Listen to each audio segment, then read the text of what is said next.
Haven't got you a card either. That's all right. That's okay. You've wished me well. By the way, how was? Did you have a nice time away? Yeah, very nice. Good, actually. Yeah, good. very, very nice. Yeah, but lovely with family and all the rest of it. So yeah, no, I'm back. I'm raring to go. Looking forward to 2025.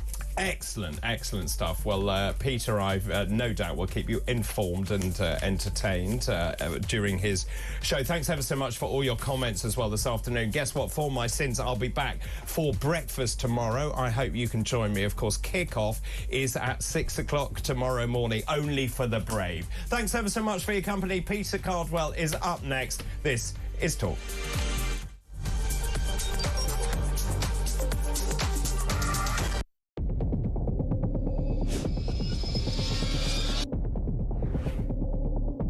I spoke with His Majesty the King to request the dissolution of Parliament, and we will have a general election on 4th of July.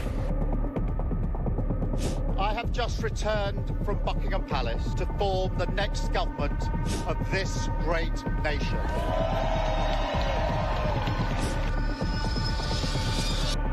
Take a look at what happened.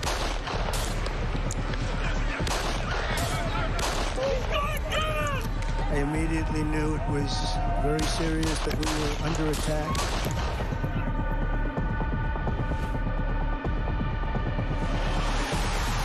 The time has come, and this surely is England's time. Williams, who scores, and Spain lead. The shot from distance is in.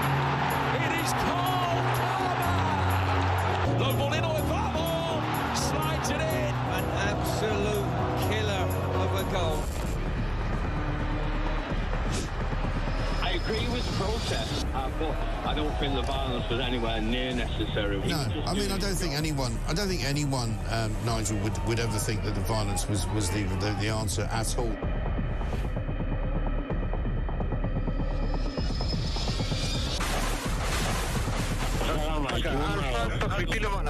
אזרחי ישראל, אנחנו במלחמה.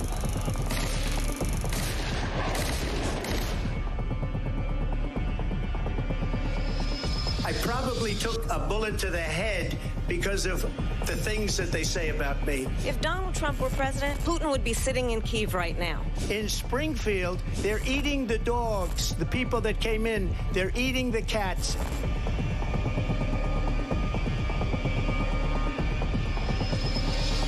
Liberal left couldn't understand that this man could be anything other than the great newsreader, a man of integrity. Is it possible in any way, shape or form that Keir Starmer didn't know about these facts about the suspect in Southport? I find it extraordinary that he wouldn't know. It seems that the public has not been told the truth. No, there's nothing like an American election, I have to say. North Dakota has gone red, South Dakota's red, Texas is red. Many people have told me that God spared my life for a reason.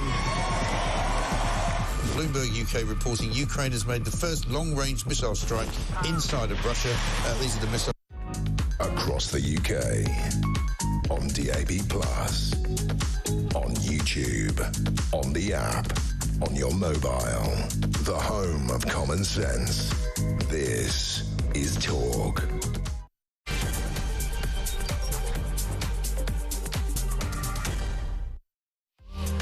Well, a very good afternoon. It's great to be back. I'm Peter Cardwell. This is Talk Drive, and I'm here between now and 7 o'clock this evening. There's lots to talk about at whatever time of the year it is. I can assure you it's a Monday, it's 4 o'clock, it's the penultimate day of the year. Tomorrow is New Year's Eve, but the news, of course, never stops. And if you want to give me a ring, you're very, very welcome to do so. You know the number, 0344 499 1000. Shalape is on the phone today. If you've never done it before, you give her a ring, you make your point, and then we put as many people on the air as we can between now and 7. So what are we talking about? Well, there's anger because Bridget Phillipson, the Education Secretary, has claimed that middle-class families support the increase on school fees, putting VAT on school fees. Support it? Really? More tax? I'm not sure.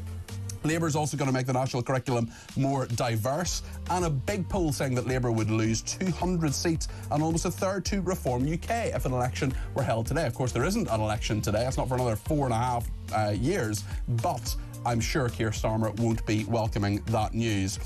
there is a rise of young people too unwell to work, problems with the Chagos Island deal, and more migrants dying in the Channel. A warning for New Year dieters over weight loss drugs sold online. Don't buy them online is my strong advice. A high street shop hit with 170 losses as retailers brace for budget pain. We'll be talking about HS2 and the problems with that, a complete waste of money. And a council increasing resources for Holocaust Memorial Day after a racist call to ban it. Probably talking about Israel, probably talking about Gaza. No. The Holocaust Memorial is about lots of different people. It's about 6 million Jews. It's about the same amount, roughly, of other people who were murdered by the Nazis. We should, of course, memorialise it and remember it. We're also talking about staying sober this holiday season, staying sober on New Year's Eve. I haven't had a drink in 6 years. What about you? Are you going to have a merry one tomorrow night? And that's fine if you do it responsibly. But what if you're actually thinking, hold on a second, maybe dry January, or perhaps even before then? Let me know your thoughts on all of these issues. 0344 499 1000. Also, if you're caught up in the travel chaos, I almost was. I was meant to come back on Sunday evening and then had to come back this morning, actually. So I've been up since 4:30, although I did have a little snooze in the meantime. 0344 499 1000 is the number to call. You can text me 87222 with the word talk in your text. You can tweet me at talkTV. Follow me at Peter Cardwell on Twitter, or X as no one calls it. And remember, you can send me a voice note on 0344 499 1000 or a WhatsApp text message, or give me a ring on that main number 0344 499 1000. Let's get started here on Talk.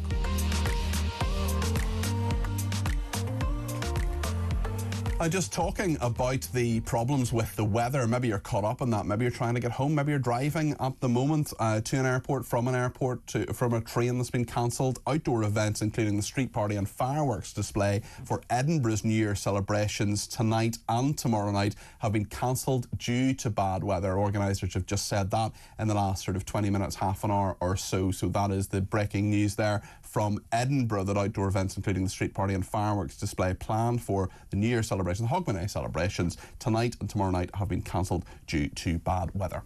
Right then, let's talk to Dame Andrea Jenkins. She is a former Education Conservative Minister. She's also Reform UK's mayoral candidate for Greater Lincolnshire. Andrea, good afternoon. Thank you for joining me today.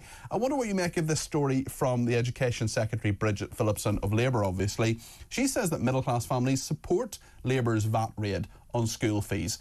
I'm not so sure. What do you think? I think it's another Labour lie, Peter, don't you? It's poppycock.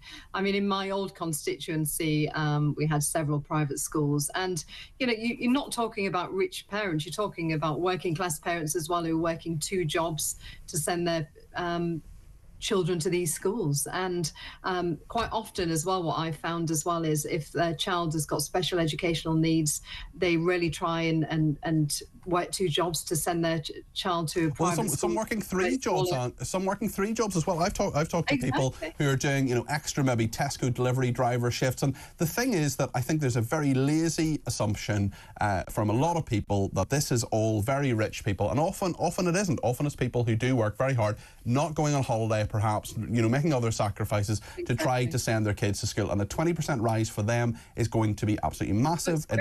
It may put pressure on the state system as well, but to say that people and it's also pushing people into the state system. I mean, I found some tweets actually, Peter. Rachel Reeves, she's put on private schools, my views should be that we would abolish private education, and she said that in 2019, and then we've got she's also tweeted in 2019 again, proud to stand with you on the launch Labour against private schools. I mean, they've really got a hatred, haven't they?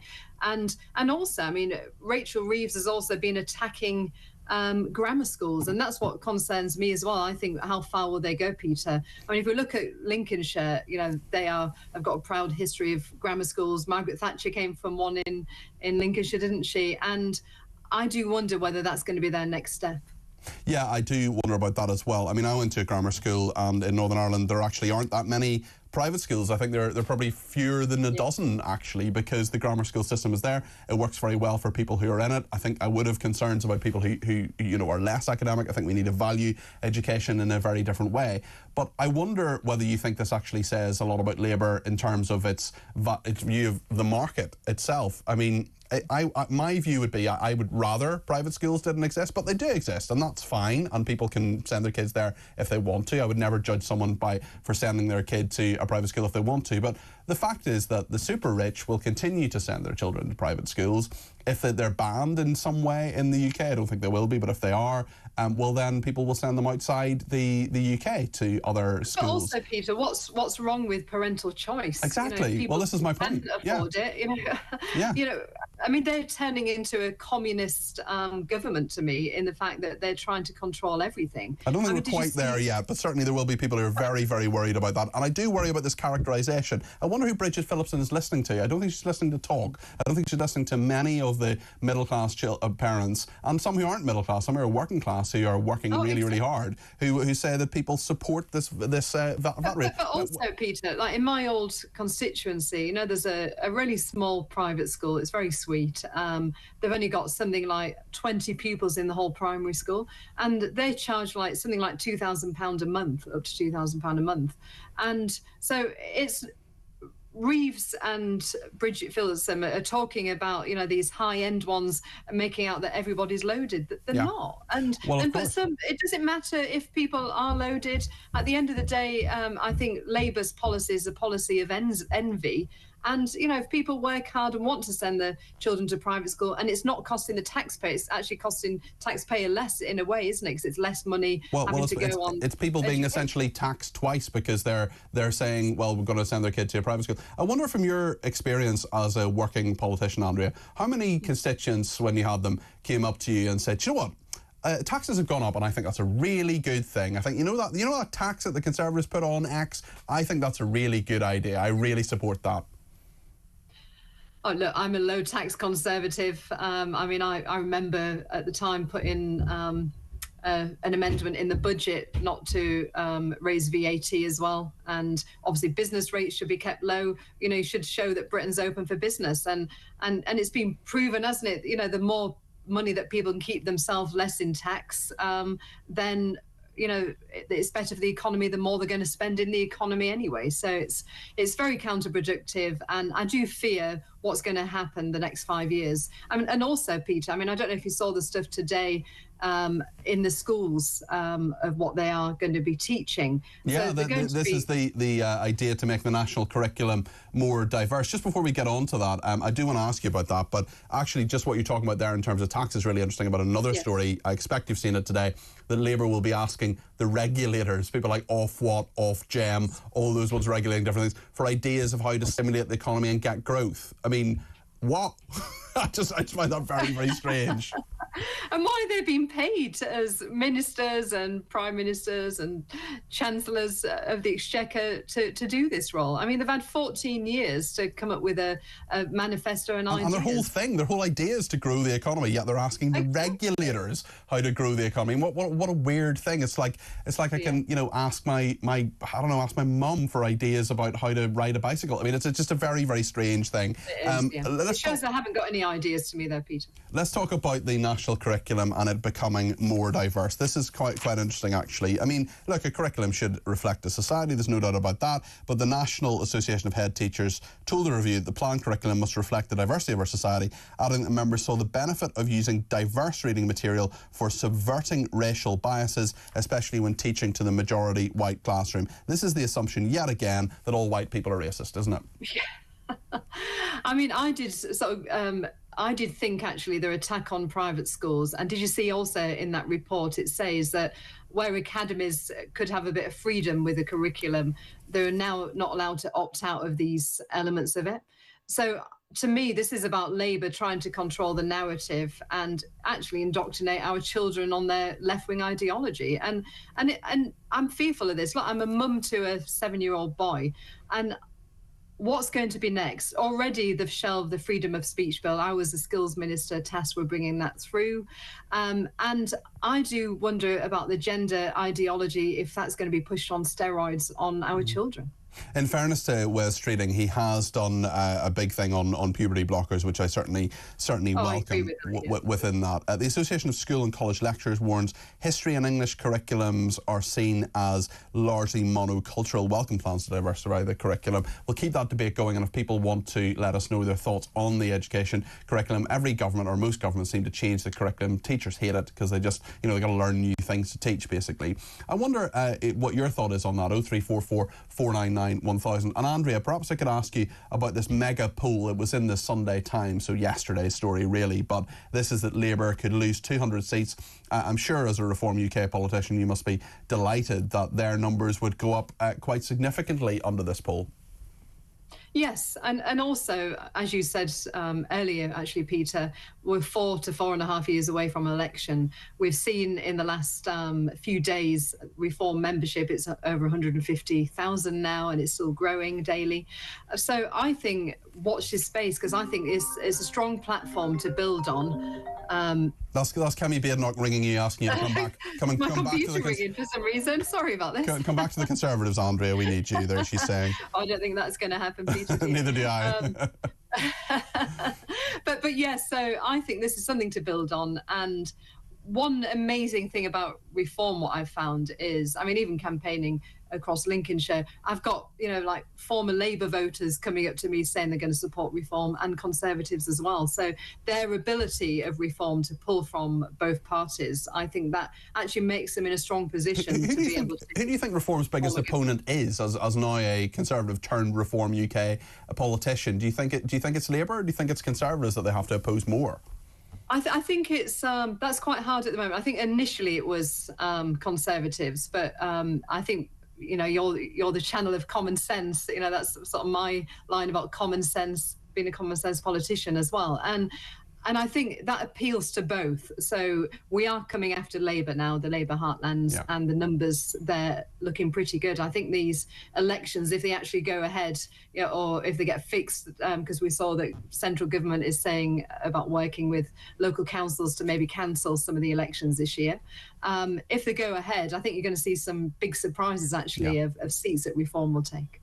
Andrea, thank you very much indeed. That's Dame Andrea Jenkins there, former Conservative Education Minister. She's now in Reform UK. She is the mayoral candidate for Greater Lincolnshire. What do you think of what she's saying there? 0344 499 1000. Stephen Millings has been in touch from Belfast and says, old New Labour, education, education, education. New Labour, education, let's tax it, tax it, tax it. Rich says, hi Peter, all Labour's friends are happy as they're not paying. The state is paying for them.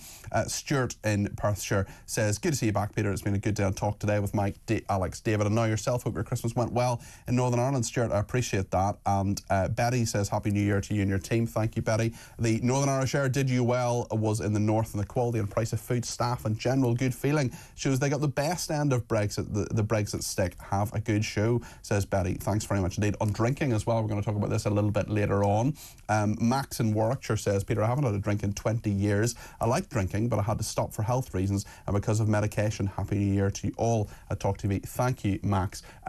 For that, we will have that discussion a little bit later on. It's about not necessarily staying sober. I'm not one of those boring evangelists that says you can't have a drink, you can't get a bit merry over Christmas, but actually there are a lot of people who find it very difficult with New Year, with Christmas, all the rest of it. How do you stay sober if you need to stay sober? And crucially, how do you get on with people, and how do you sort of interact with people who actually can handle alcohol, I'm not saying responsibly or irresponsibly, but sort of can handle it in a way that certainly I couldn't, which is why I gave it up 6 years ago, and it's one of the best decisions I ever made. But also, as I say, if people want to enjoy a drink, that's up to them. We're going to talk as well about the rising toll of young people too ill to work, and how councils are letting staff work from the beach. Services are slashed in local councils. We know about this, council tax going up and so on. And now a probe shows hundreds of employees log on from as far afield as Ibiza and Australia. I don't think I would mind too much if they just answered their phones when you want to sort something out with your local council on, all these things about bin collections, for example. That's what you want your local council to do, but there's so many things they have to do now because central government tells them to do it. Tell me what you think about this, 0344 499 1000. We'll talk to Daniel Freeman about that in just a second here on Talk.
talk about this mega poll because I think even Labour hardliners will be shocked to see that if there was an election tomorrow, not only would they lose their majority, but they would lose 200 seats and possibly more. Incredible.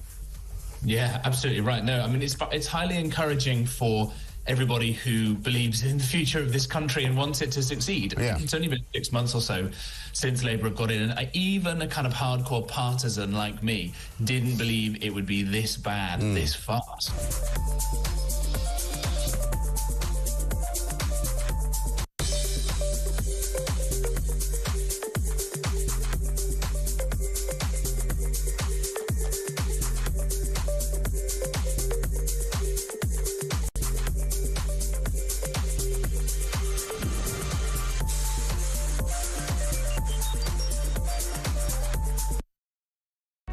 Across the UK, on DAB+, on YouTube, on the app, on your mobile, the home of common sense.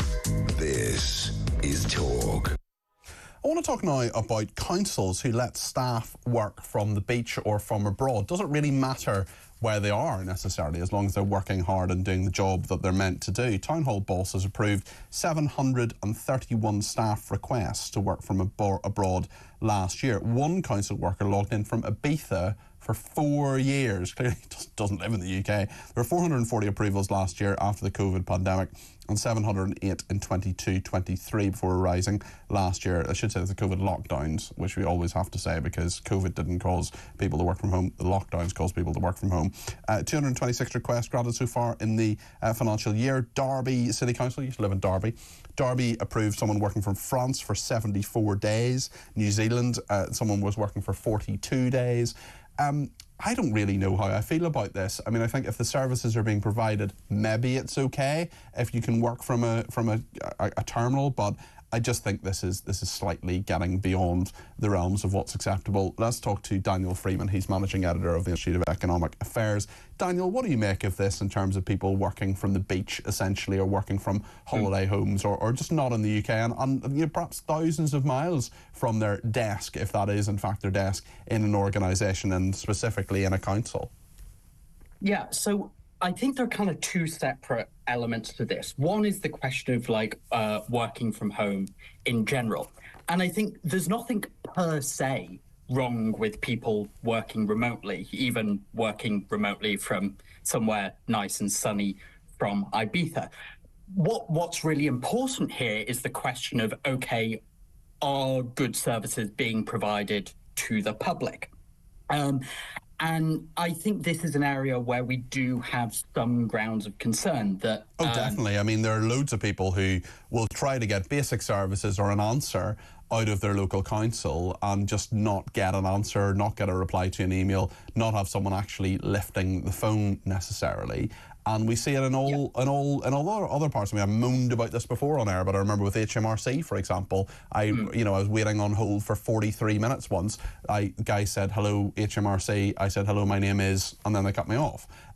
So there are loads of different ways in which people try to interact with different services they have, and they often can't. And to me, it's about, is the service being provided? I'm less worried about where the person is. No, and that's a really good point, because we are seeing this being a problem across the public sector, actually. So since COVID and the COVID lockdowns, there has been a big increase in the amount that public sector staff in a lot of areas, including in the NHS, a lot more money being spent on this. But the amount of services we're getting out of it has actually declined relative to the amount of money we put in. So since the pandemic, what's called public sector productivity is down by about 8.5%. Which isn't really what you'd expect. Traditionally, you expect productivity to increase over time. And that's broadly what's happening in the private sector, although at a relatively low rate. And one area of concern may be that people are working remotely, but not actually doing as good a job as they otherwise might do. And in the private sector, we've got a really good way of dealing with this. This is competition. So if a private sector company keeps providing shoddy service because they're letting large numbers of workers work from home, people can go to the competition. Whereas in councils or in the public sector in general, there's much less competition. You're much less likely to sort of move house to a different council area because you're not getting a very good service, and you can't just not choose a different version of HMRC. Although it is tempting in my area to move for a different council area, it must be said, on some occasions.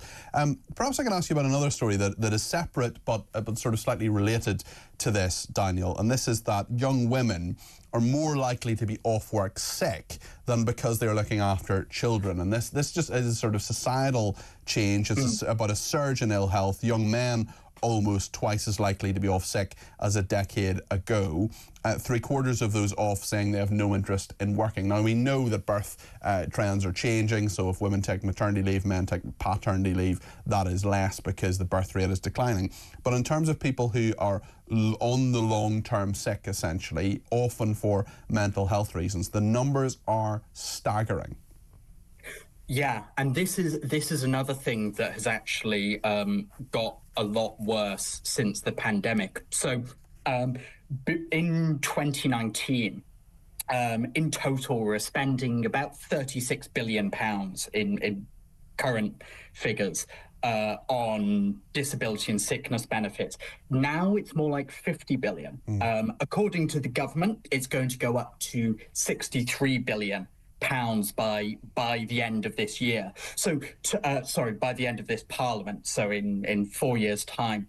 So to put that in context, we were spending about 2 times the total policing budget in Britain on disability benefits. Now we're going to be spending 3.5 times as much as the total. I'm sure you're the same as me, Daniel. I have absolutely no problem with money going to people who are genuinely disabled, who genuinely can't work, who through no fault of their own cannot join the workforce or rejoin the workforce. I get that, I understand that. But I would also question whether there are 9.3 million people economically inactive who are not in work and not looking for work, who could work and should work. And I believe in the dignity of work, and I know that there are a lot of people who are genuinely disabled who would love to work. They'd love to be productive in terms of the workforce. And actually there are lots of people who think, no, I'll just have a life and benefits, that's fine. And we do need to change that. We do need to say, actually, no, the working people shouldn't be paying your life and benefits if you're not genuinely disabled or genuinely out of work because you can't work. There are people who can work and do not work, who are sitting at home, who are essentially laughing at people who do and are paying the taxes that allow them to fund that lifestyle. As I say, I'm not talking about people who are genuinely disabled, not talking about people who are genuine welfare recipients who need that money because they can't work. I get that, I understand that. I wouldn't be insensitive about that, I wouldn't be crass about that, but there are people who are swinging the lead. Yeah, I think that's absolutely true. And, there is on one level there's a financial issue, but there's also the issue for the people themselves who often are increasingly ending up on these benefits and being trapped on them. And that's one of the more concerning things, actually, is it's not just that we've had a massive increase in young people coming on to health-related benefits. Up by about 150% since before the pandemic. Each month, the number of people coming on. The number of people leaving, getting better and going back into work has also fallen dramatically. So you're getting fewer people going back into work.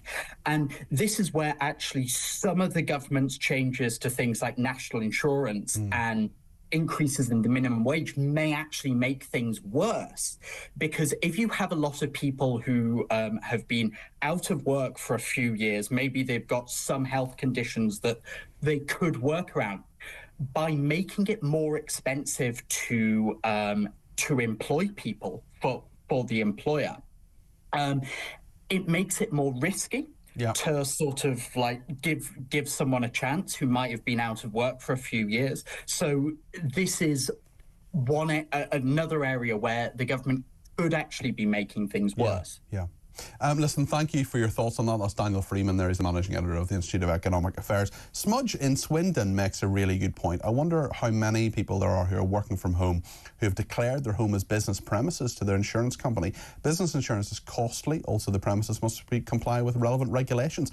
Interesting to hear some opinion on that. That is a really good point, Smudge. I would imagine not too many people have, and I wonder what the law is around that actually. Maybe we will look into that on a future programme when this comes up. Again, it's a really, really good point, Smudge, and I hope you're well in Swindon and have survived the magic roundabout there.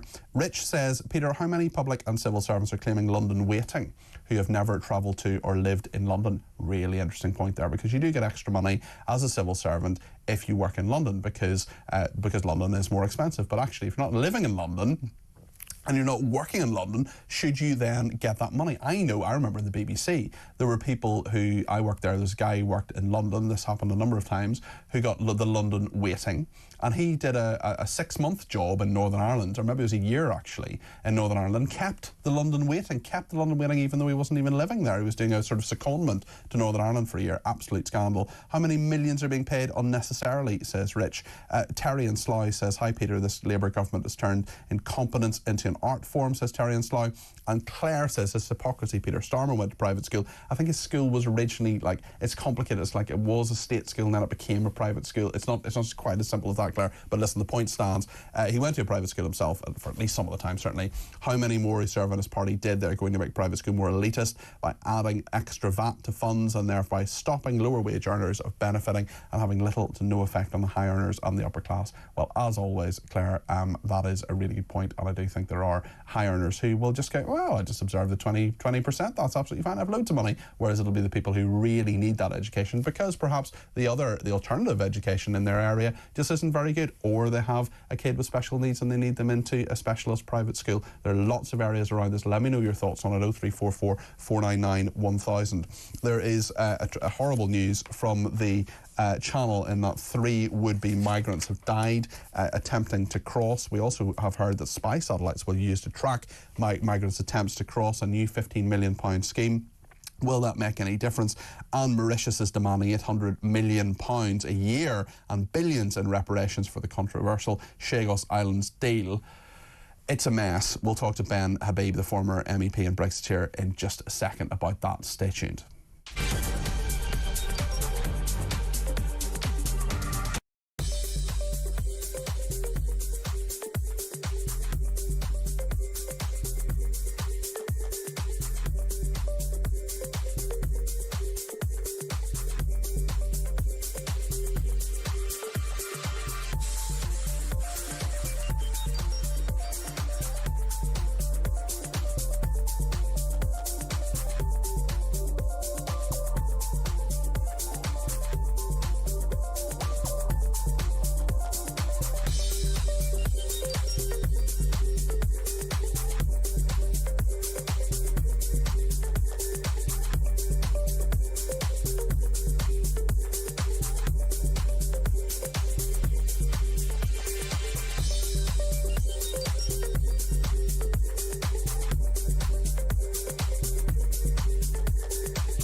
Across the UK on DAB+. on YouTube, on the app, on your mobile. The home of common sense. This is Talk. Well, there's very sad news in that at least 3 migrants have died in the Channel attempting to cross. 40 others were rescued while trying to board an overcrowded boat. This was on Sunday amid a surge of illicit crossings on the English Channel since Christmas Day. We also know that the Home Office is spending £15 million on satellites. They say they'll be able to track migrants attempting to cross the Channel from space. I mean, we know they're doing this. We know they're doing this. Like, why do we need to know more about how they're doing this? They get on a boat, they come across the Channel, they come into this country. That's what they do. So let's talk about all of this with Ben Habib, the former MEP and Brexiteer. Just before I do, actually, I want to tell you, as Jodie has very kindly looked up, that Keir Starmer attended Reigate Grammar School, which became a private school 2 years later. So I think it was both a grammar school and a private school. Ben Habib is with us, former MEP and Brexiteer. Ben, how are you doing? How was your Christmas? Oh, very good, thank you, Peter. Good to see you again. Did you have a good Christmas? A lovely Christmas, thank you. Very nice, but also a horrendous Christmas for some people who attempted to come across the Channel. And very sadly, we know that 3 migrants drowned and died. At least 40 others were rescued while trying to board an overcrowded boat on Sunday. Do you sense that the Labour government has any grip on this whatsoever? Will satellites make a difference, Ben? No, I don't think the Labour government has got a grip on it. All the various actions that the Labour government has said they're going to take actually don't deal with the central problem, which is the prevention of people entering our territorial waters. And it is very sad that 3 people have died, but the default position with government policy is that people will continue to die because no government policy seeks, as I say, to stop them coming into our territorial waters. Only if the would-be migrants knew that there was no mechanism by which they could get to the UK, and if in the unlikely event they got to the UK, they would be detained and deported and not given a right to reside here, only if that message was very clearly communicated to them would they stop attempting to make that journey. But because we spend loads of money on them, we effectively welcome them with open arms. That's what Border Force does when it picks them up in the middle of the Channel.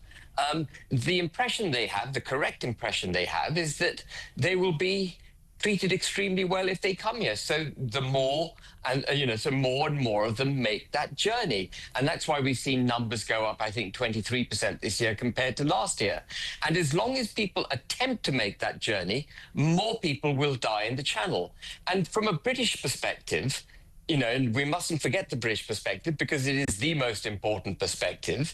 These are mostly young men about whom we know nothing, who've discarded their identities. We don't know their actual ages. We don't know which countries they come from. We don't know what their disposition is, whether they're criminals, whether they hate us, whether they're coming from war-torn zones or whatever. And they come into our country and they get settled in our communities, and they do present a risk to British civil society.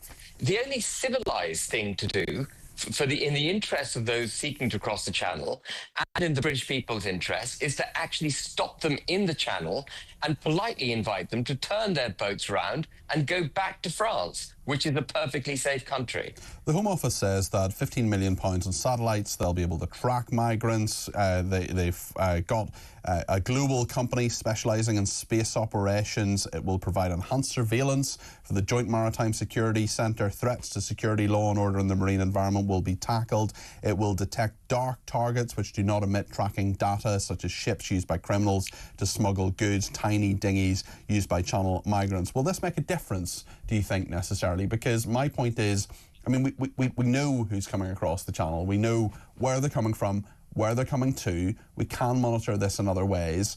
Is this £15 million satellite move actually going to help in any way? Maybe it'll help get a bit more information, but we know what the information is already, a lot of it anyway.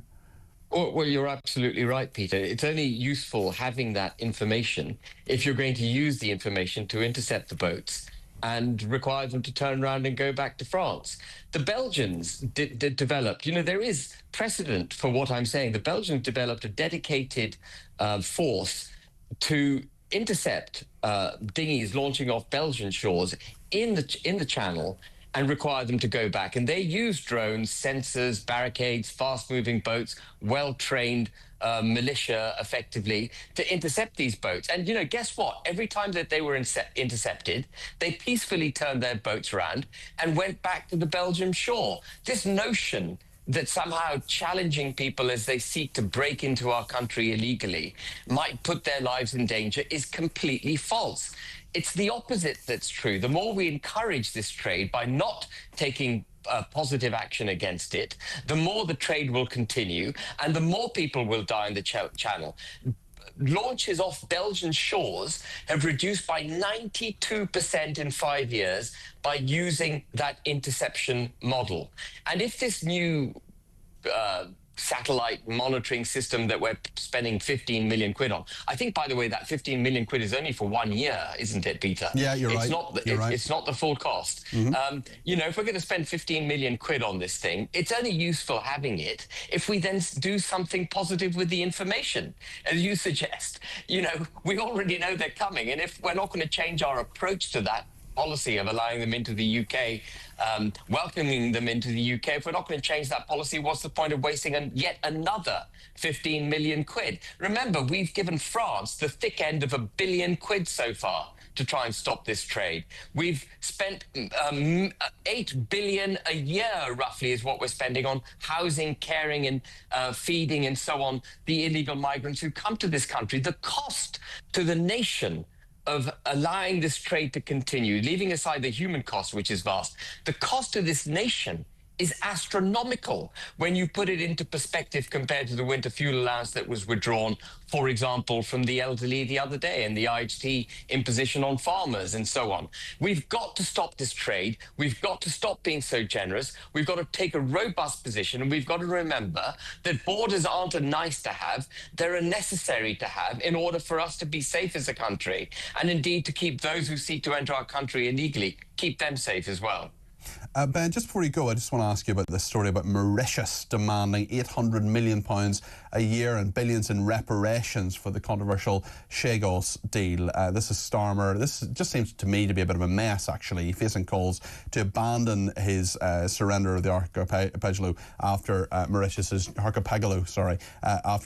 new government rejected the proposed deal. It started demanding more money. We see this in the context, obviously, of Trump becoming president in less than a month, just a few weeks' time, and not happy about this deal either. This is just in regard to Diego Garcia, which is part of the Chagos Islands, and billions of pounds of reparations being demanded. This just appears to be a bit of a mess, Ben. What do you think?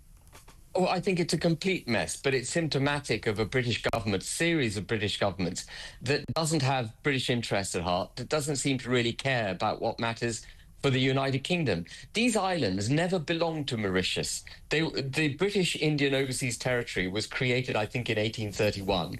These islands, amongst others, were part of the British Indian Overseas Territories, including Mauritius. And Mauritius was given its independence, and we kept the Chagos Islands. And Mauritius's claim to the Chagos comes through some sort of tenuous UN ruling, where there wasn't a unanimous vote, but the UN ruled that we should hand over the Chagos to Mauritius. And the UN, frankly, should keep its nose out of British business. And if we had a political class that actually believed in the United Kingdom, they would have done exactly that. Tell Mauritius to sling their hook. Forget it, they're not getting the islands back. They belong to the United Kingdom, and that's that. And the other thing, of course, Peter, that you and I have discussed so often in the past is Northern Ireland. Yeah. I mean, there's actually been more fuss made about the Chagos. I mean, there's been, rightly, a fuss has been made about the Chagos Islands. But we don't hear any fuss being made about the fact that not just a British territory, but part of the United Kingdom has been handed over to the European Union. And I have a Supreme Court ruling that testifies that what I'm saying is correct. And yet our political class is silent. If we're prepared to give up part of the United Kingdom to a foreign power, of course we're going to give up Chagos, and we will give up Gibraltar, and we will give up Falklands. The problem with Northern Ireland is you know it inside out, Ben. We don't agree on absolutely everything to do with it, but I know you understand it and you take an interest in it. And the fact is that so many mainland UK politicians, including your former colleague Lee Anderson, who didn't seem to know that the DUP were British in a tweet recently. He referred to them as Irish in a tweet in the last couple of days. There is just a sense that Northern Ireland is perhaps in the too difficult box, and we shouldn't even try to understand it. I know if there are Brexit implications and if the Europeans have regulations that then apply to Northern Ireland, well, so be it. Even if you're an English nationalist, what I would say to you is that for as long as the Northern Ireland Protocol exists, there is a grappling hook from the European Union into the flesh of Great Britain, England, Scotland and Wales. We as a country, Great Britain, if that's the country in which they're interested, wishes to leave. If they want GB to leave the EU, they've got to get rid of the Northern Ireland Protocol. It is in England's interest to do it, in Wales's interest to do it, and Scotland's interest to do it. But the bigger point, actually for me, leaving aside appealing to English nationalist instincts, the bigger point for me is what kind of country are we, Peter, if just because Northern Ireland is a slightly problematical situation, we decide the easy solution is to just give up on it, turn our back on it. 1.8 million people live in Northern Ireland. Over 1 million British citizens live in Northern Ireland. They are our kin. They have stood shoulder to shoulder with people from England, Scotland and Wales in 2 world wars. And are we just going to turn our backs on them? I find it absolutely outrageous that any English politician would take that view. Any English politician. Well, thank you, Ben, and I'm delighted that you take the interest and you stand up for the people of Northern Ireland, because we do need people who stand up for the people of Northern Ireland who aren't from Northern Ireland, certainly. And Ben, there's a lot of praise for you. Ben for PM. Ben, please join Reform. Rejoin Reform. We need you very much. Very intelligent man, says William. Lots of people getting in touch and lots of praise for you. So thank you, Ben. Thank you. Former MEP and Brexiteer there. Thanks, William and Horley, for that comment as well. Also, David in the Cotswolds praising Ben as well. And Paul's been in touch to say 15 million to help the RNLI to get the boats quicker. And thank you to so many people who have been in touch about my pronunciation of the word archipelago, which I now know how to pronounce. Let's talk to Harry in Sheffield, 0344 499 1000. First call of drive today. Harry, I think your points on immigration, what would you like to say? Yeah, mate, yeah. It's, will you Ted, I want a waistcoat of that David Bull. Right. Beautiful waistcoats, right? Yes, he should probably open his own line on those. But yes, yes, yeah, exactly, yeah. But what I'm saying about this immigration, I live in Sheffield. And I don't know whether you've been to Sheffield. I have. It's a great place. Yeah, although I did have a sore legs after climbing up the numerous hills. Don't, because there's not that many people walking around Sheffield with walking sticks on electric cars. You would not believe. Right. It's because of the hills. It should never have been built. But what about immigration? I see it every day. I really do see it every day. What do you see? What do you see? What do you see that you don't like or do like? I'm tolerant of it, put it that way. I'm tolerant. Do you think it's working, Harry? No. Why not? No way whatsoever. I think all the housing associations and Sheffield City Council prioritise people who've just come into the country, the people who've been living here for years. Yeah. I think they're prioritising, because apparently Sheffield is supposed to be a sanctuary city. And there is that argument about fairness to people who are there and have contributed to this country and been there their whole life. Harry, you make some really good points, and thank you for them. Happy New Year to you. Thank you to Georgette from Bishop Auckland as well, who says Benaby talks the truth of what British people think. There's no deterrent to stop these invaders. They will come more and more every day and take over our country, and no government is prepared to put a stop to it. We are doomed, says Georgette. We're going to talk a little bit in a second, not just about this, and we'll continue to have this discussion. If you want to get in touch, 0344 499 1000. But there's a warning, this is on the front of the Daily Express, about New Year dieters over weight loss drugs sold online. I'm very concerned about Ozempic and a lot of those other kind of drugs and how we're just medicalising this problem, but also the sort of generic ones, the ones that are sold without the regulation, the ones that aren't prescribed, and people see it as a quick fix. So we'll talk to Roy Lilly, the former NHS Trust chairman, about that in just a second. Stay with us here on Talk.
unless we're prepared to get the people on the boats and say, I'm afraid you've broken the law, you're being sent somewhere, or you're going to be punished for having done this, what good is it going to do? It's a bit like saying, oh, look at all these criminals doing things, and they go, oh, but come in, you don't have to go to prison, you don't have to face any consequences. Why does France let them in the first place? Why doesn't France actually pick them up and stop them from setting off from their shores?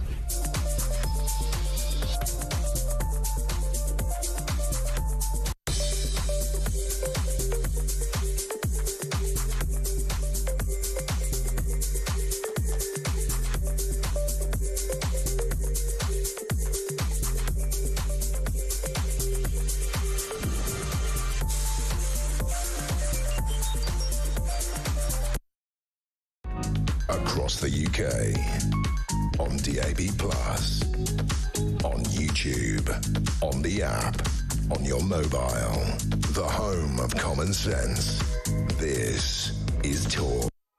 Let's hear a voice note from Peter on the Conservative failure. You can send these in via WhatsApp 0344 499 1000. Let's hear what Peter has to say. Hi Peter, Pete from Lincolnshire, enjoying the show. Regarding Andrea Jenkins there berating Labour, which I must admit I do quite agree with, they're useless. I do somewhat find it a little bit disingenuous coming from Andrea. I know she's no longer part of the Tory party, but how long have the Tory party been in? 14 odd years, and most of all this wokeness that's in this country now is under their watch. How many quangos do we have in this country? There's hundreds of them, costing so much money, and again, they didn't disband any of those. Unfortunately, the Conservative Party were asleep on their watch. They could have got rid of a lot of this left-wing doctrination in this country, and they did nothing, snuffling away as much money as they could whilst in power, and they let the people of this country down big time. Pete, thanks very much indeed for that. I agree with a lot of that, and I think that there is a lot more successive governments, including the Conservatives, could have done to get rid of quangos. And Labour, we know, have created a new quango once a week, one quango a week since they got into power again. They also have 1 million reviews and different things as well. So yes, there does need to be less of this. Some quangos can be quite useful, and some are a complete waste of time. I want to talk now about the fact that 64% of adults are overweight or obese, and many of us in New Year, I know I'm one of them, I'm going to get back to the training and back to the swimming and all the rest of it and try and lose a bit of weight, because I am part of the majority, it must be said. Roy Lilly, who isn't, I'm sure his body is a temple, is the former NHS Trust chairman, and he's with us now to discuss a story on the front page of the Daily Express today, actually, about the weight loss drugs bought online and the very, very serious risks there as well, because people can have dreadful side effects when they see here is Ozempic or something like Ozempic that is going to make you incredibly thin. It's all going to solve all your problems. Everything's going to be fine if you inject it. And actually, many people, as we know, have had dreadful side effects, both when they've been prescribed it and when they have bought it online themselves, illegally themselves. Roy, what do you make of this? Well, I'm holding myself in, but can I do it for the next 5 minutes? Oh, well, I try to do it for 3 hours every day. I think, okay, let's revert to time. Listen, this is a really important topic, and I think we're just in the foothills of understanding this, and we're still in the Wild West. The cost of obesity to the economy and to the NHS is about £27 billion. It's in days lost at work, hospitalisations, and what obesity leads to in terms of diabetes and COPD, and then there's the pressure on the joints and hips and knees and what have you. I mean, it really is an issue, and I think the public health aspect of the nation's health has largely failed. We used to have public health as part of the NHS. Andrew Lansley's reforms came along, and I know it was a while ago now, but he completely ripped up public health and ripped it out of the NHS and shoved it really into the town hall. And a lot of public health professionals left. A lot of them didn't want to work in local government because they kind of lost their status and position. And local government is under even more financial pressure than the NHS is. And so we've got a situation now where the public health part of what we offer the nation's health is really as weak as I've ever known it. And it's been supplanted nationally by the NHS Health Security Agency, which has made a total mess, really, I think, of the messaging over Christmas and with COVID and vaccinations. We're now vaccinating just over 40% of the nation, where most European countries are well up at 70 and 80%. So that kind of paints the picture of public health, which is the group, the profession that we would look to figure out what do we do about obesity. Well, if you go to the root cause of obesity, it's what people eat and drink. So you can do things. You have to take on the vested interests of the food manufacturers, fast food, packet food, and all the rest of it. And if you do that, you could do what George Osborne did with the sugar levy in drinks. He said, if you want to make sugary drinks, that's fine, but I'm going to put a tax on them. And if you want to make unsugary drinks, there'll be no tax on them. And guess what? The industry did it. You can't taste the difference, and we're all better off for it. But it takes a kind of determination of government to do that. As far as the injections are concerned, well, broadly speaking, for healthy people, they're probably okay. I mean, I say that with a heavy caveat, but they are probably okay. What happens is if people misuse them, if they... Yeah, they're meant to be prescribed, aren't they? They're not. You're not meant to be able to just buy them off the internet. Well, you can. You see, I mean, there's an advert on the television now. I think it's on Sky Television, where you can. It's supposed to be, under, in inverted commas, medical supervision, and I'm not here to say it isn't. But what I am here to say is that kind of, quote, medical supervision isn't the same as sitting down in front of your GP and having a proper conversation. I wonder how they can do that safely, but it is available online. Then, of course, you get to the situation where after you've had your 3 months of treatment, what happens then? Do you revert to your old diet? Do you revert to your old ways of doing things? Do you actually, join the gym? Do you actually walk instead of getting the bus? Are we in danger, just briefly? Yeah, are we in danger of, just briefly, because we are heading into the news, but are we in danger of sort of over-medicalising these things and saying there has to be a medical solution rather than perhaps a bit of personal responsibility? There's no question about it. The tendency is to over-medicalise everything. But these are a huge breakthrough. It will save the NHS a hell of a lot of money. Used sensibly, they're good for people, they're good for their health, and they're certainly good for the NHS, and they're good for the nation's productivity. But the caveat there is they've got to be used really carefully. And I think people have got to be, have a certain frame of mind that this is not forever. This is for now, till I get myself sorted out. Then I've got to change my life and my lifestyle. OK, Roy, thank you very much. That's Roy Lilly there. He's a former NHS Trust chairman. We're going to talk more about education, the diversity in the curriculum. Is it going woke? Bridget Phillipson, the Education Secretary, thinks it should. We'll talk to Jonathan Gullis, former Conservative MP and indeed former teacher, next here on Talk. Stay with us.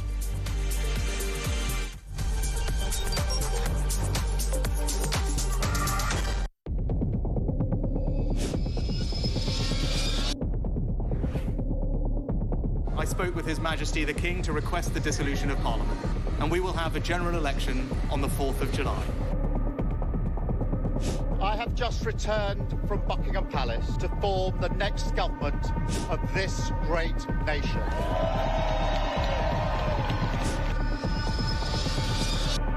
Take a look at what happened.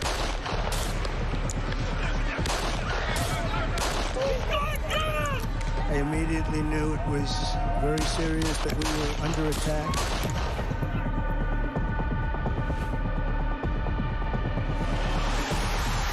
The time has come, and this surely is England's time. Williams, who scores, and Spain lead. A shot from distance is in.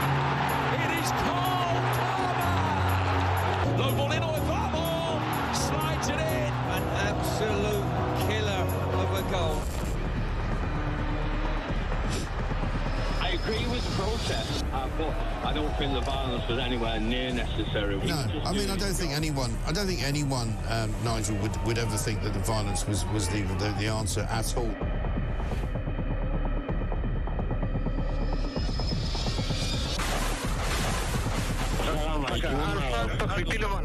אזרחי ישראל, אנחנו במלחמה.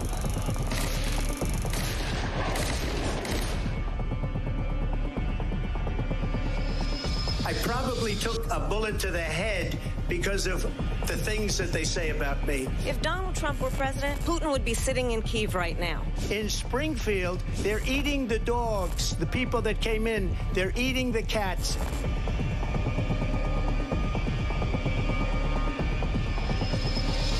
Liberal left couldn't understand that this man could be anything other than the great newsreader, a man of integrity. Is it possible in any way, shape or form that Keir Starmer didn't know about these facts about the suspect in Southport? I find it extraordinary that he wouldn't know. It seems that the public has not been told the truth. No. There's nothing like an American election, I have to say. North Dakota has gone red, South Dakota's red, Texas is red. Many people have told me that God spared my life for a reason. Bloomberg UK reporting Ukraine has made the first long-range missile strike inside of Russia. These are the missiles that Biden has approved for the across the UK, on DAB+, on YouTube, on the app, on your mobile, the home of common sense. This is Talk.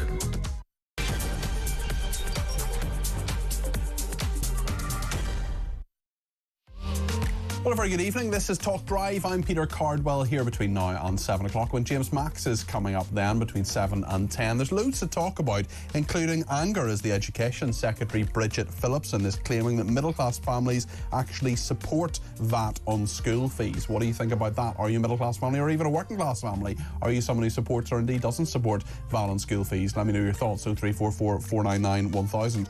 We're also hearing that Labour wants to change the national curriculum to make it, guess what, more diverse. There are lots of young people too ill to work, and the high street job losses are hitting 170,000 as retailers brace for budget pain. Well, we know that the budget from Bridget Phillipson's colleague Rachel Reeves didn't work out too well for them. We'll talk a little bit about that as time goes on. We'll also talk about HS2 being in a very serious situation, needing a fundamental reset, apparently. Maybe they just scrapped it and didn't do it in the first place. That would make sense, because we often can't do those things, although the Elizabeth line in London has seemed to have worked quite well, but many other big infrastructure projects simply don't.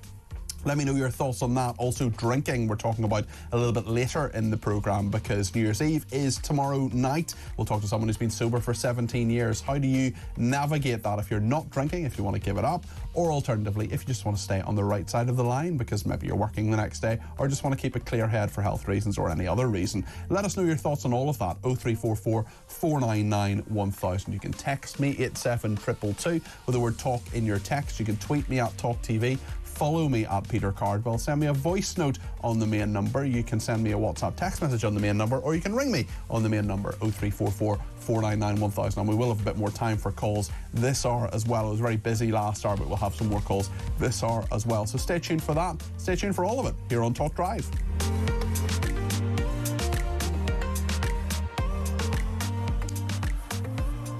Well, I want to talk about education now, because there's anger about apparently Labour's VAT raid on school fees, which is coming in very soon. Apparently middle-class families support that. I think it's marvellous. I don't know about you, but I have never really heard too many people say, do you know what, I think putting tax on things is good. I'm delighted to hear that there will be taxes, applauding the government on that. Is that something that maybe you've done? I doubt very much that you have, but one person who knows about this is who's a former politician, a former teacher. He's been a school standards minister as well. He's been a union representative for the National Association of Schoolmasters, Union of Women Teachers as well. Jonathan Gullis is with us now. Jonathan, I struggled to... I'm sure there's someone out there in the 6 billion people, 7 billion people in this world who's more qualified to talk about this, but I'm not sure there is some more sort of different aspects to your knowledge about this. VAT raid on school fees is being applauded, apparently, around school in schools and at on kitchen tables right across the land. Have you heard that applause where you are, Jonathan? I'm sure it's been overwhelming, deafening perhaps.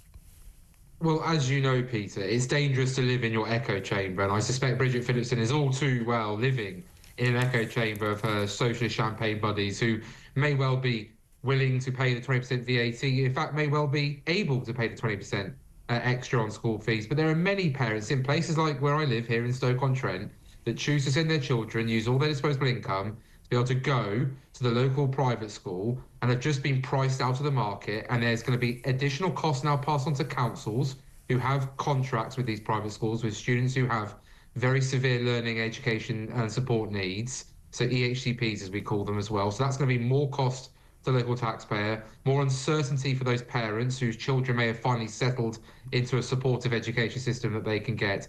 And of course, in Staffordshire, we've got a large amount of military men and women whose children will also benefit from schemes available to them. I just think, I mean, that to me, the military side is an absolutely open and shut case of where there should be an exemption on this, because there are a load of military kids, some of whom have been friends of mine over the years, who, you know, their dads or mums get sent right across the world to fight for us or to represent us, and them being in boarding schools, for example, just makes perfect sense because they have the stability. That's what their families want. That's what they want. They want an English or British education in some way. I mean, that should just be absolutely open and shut in terms of a VAT exemption, but it doesn't look as if one's going to happen.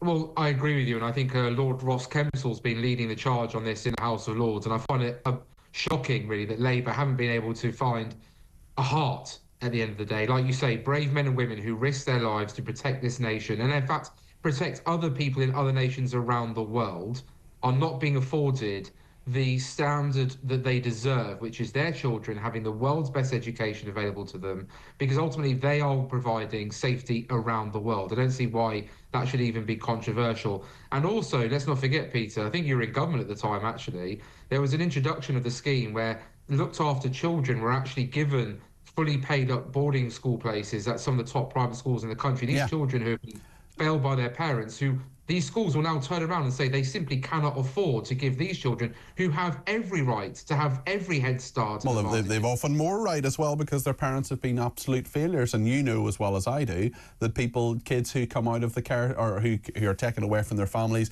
and are in the care system, people who talk about looked after children, that's the nomenclature there, they are often, have more right to a better education because they've been failed in so many other ways, and they're taken away from their parents only if that parenting falls below the legal standard of barely adequate. So there are a load of people who are actually benefiting from this. I would rather private schools didn't exist. I would rather that state schools were absolutely wonderful and amazing and brilliant. But I also live in the real world. We have a market economy. People should have choices if they want to. And I don't really get what the point of this is apart from class warfare. And I've asked Labour about this, and we've had numerous Labour people on. It'll raise, they say, something like £1.6 billion. I think those figures don't add up. The Office of National Statistics would have issues with them. The Institute of Fiscal Studies would have issues with that as well, especially when you think of the extra pressure that's going to be on the state system as well. And I just think this idea that people are applauding this and thinking it's marvellous is for the birds, really. Well, I agree with you, Peter. Like you say, I'm not hearing there's this wide-scale support for this. I suspect on paper, if you say rich people should pay more for their children to go to a posh school, if you simply say it like that, as Labour's trying to do, using class warfare, trying to create a divide in our society, then yes, I suspect you'll get the answer that you want to the question if you were polling that. Should rich people pay more tax? Yes, everybody says that because they don't consider themselves rich. Exactly, and this is a much more complicated system than that. And I think what's been shocking is to see the Treasury tweet out that this is allegedly a tax break when we are now the only country in Europe introducing an education tax, and there's never been a tax break in this regard. The exemption of VAT for private schools is the same as what we've had for other products in our services, as well as in the food industry as well, in terms of certain products. I think it's completely abhorrent that the civil service have allowed themselves to become embroiled yet again in political favouritism and political messaging. There will be people, Jonathan. There will be people, Jonathan, won't there, who will say, well, actually, maybe this can drive standards in state schools up. Maybe if there are more middle-class children in there, their sharp-elbowed parents will help raise the standards, will put more pressure on the students and calls for more funding, and they'll actually help the sort of rising tide lifting all boats, and perhaps kids who won't do as well in a comprehensive might do better if there are if there are kids from better and stronger economic backgrounds there. I wonder what you make of that thought.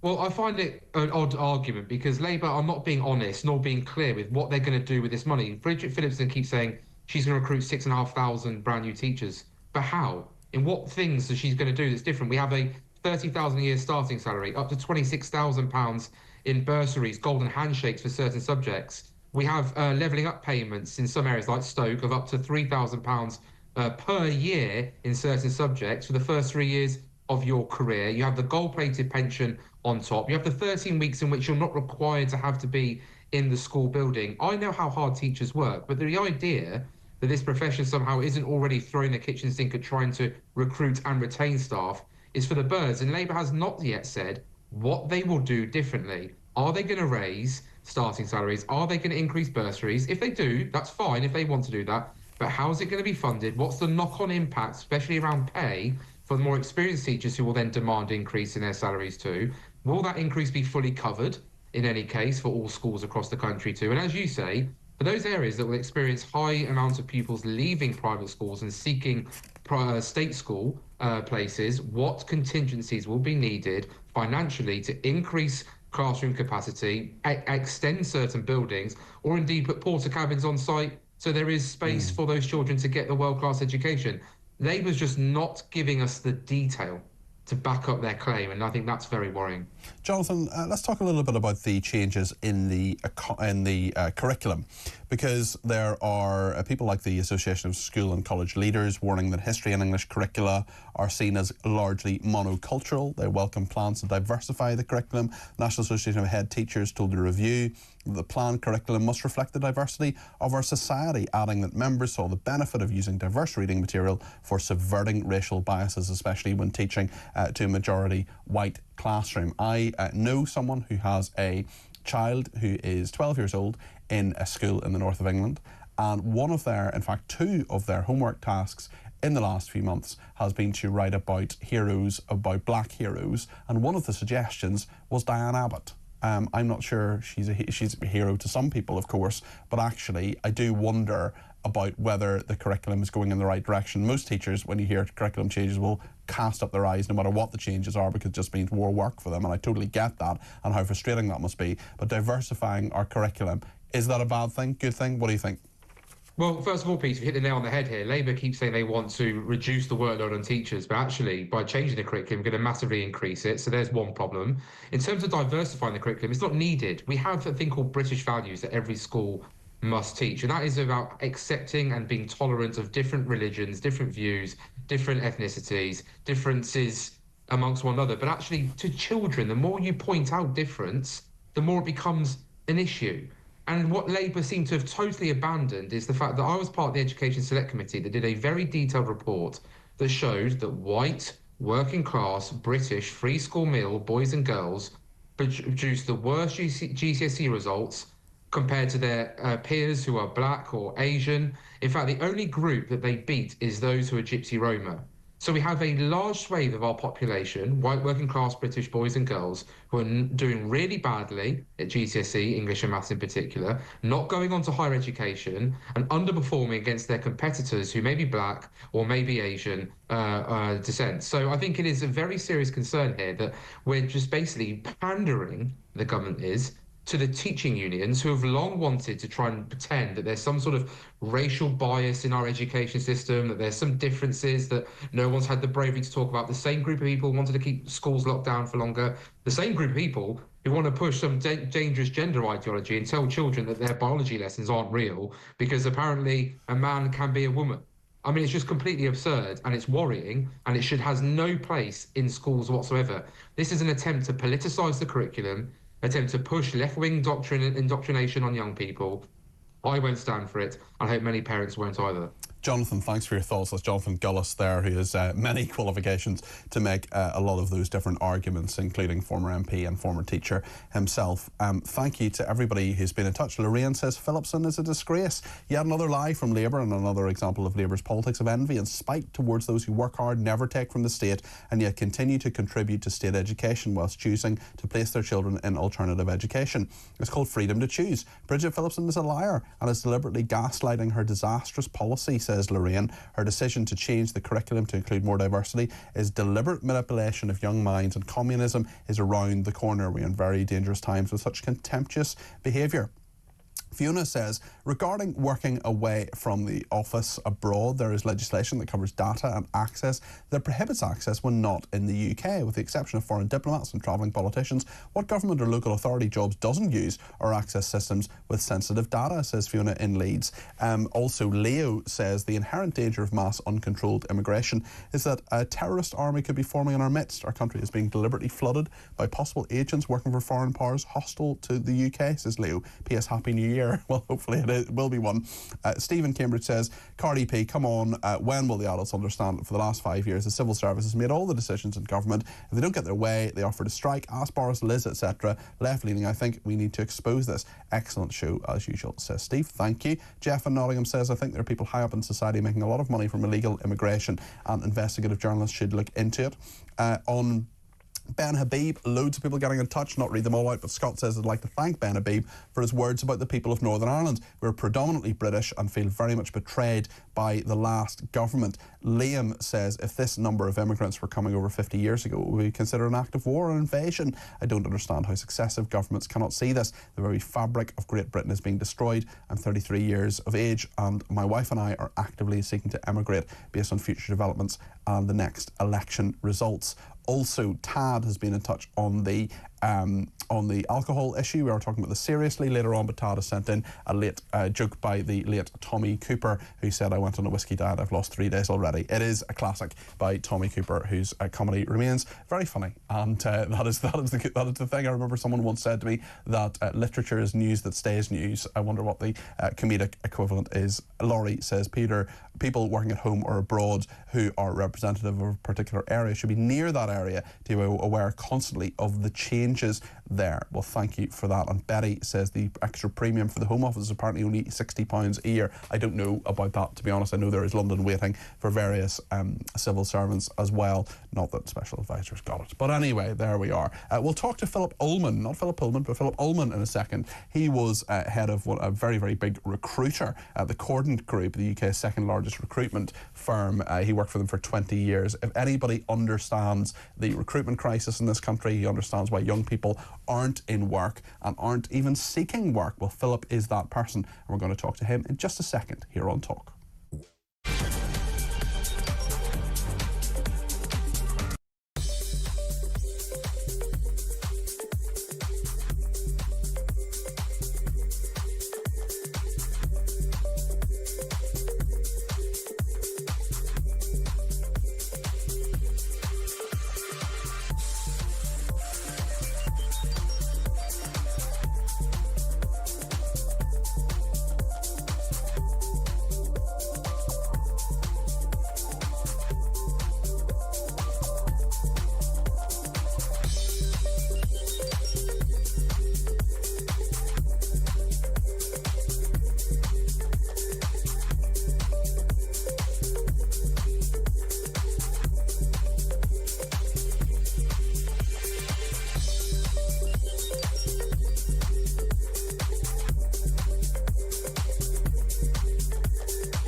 This is petty, Sam. This, at the end of the day, this isn't just the richest man in the world. now quickly becoming one of the most powerful men in the world, not just because of his connections to Trump and the incoming administration in America, but he controls all the satellites in space, basically. I kind of think you just don't want to mess with him. I don't think he's a malign character. I don't think he's nefarious. I think he does want to engage. But shutting him out, I mean, it might be the right of a government to say, we don't like your politics and your attitudes, so we won't do business with you. But grow up.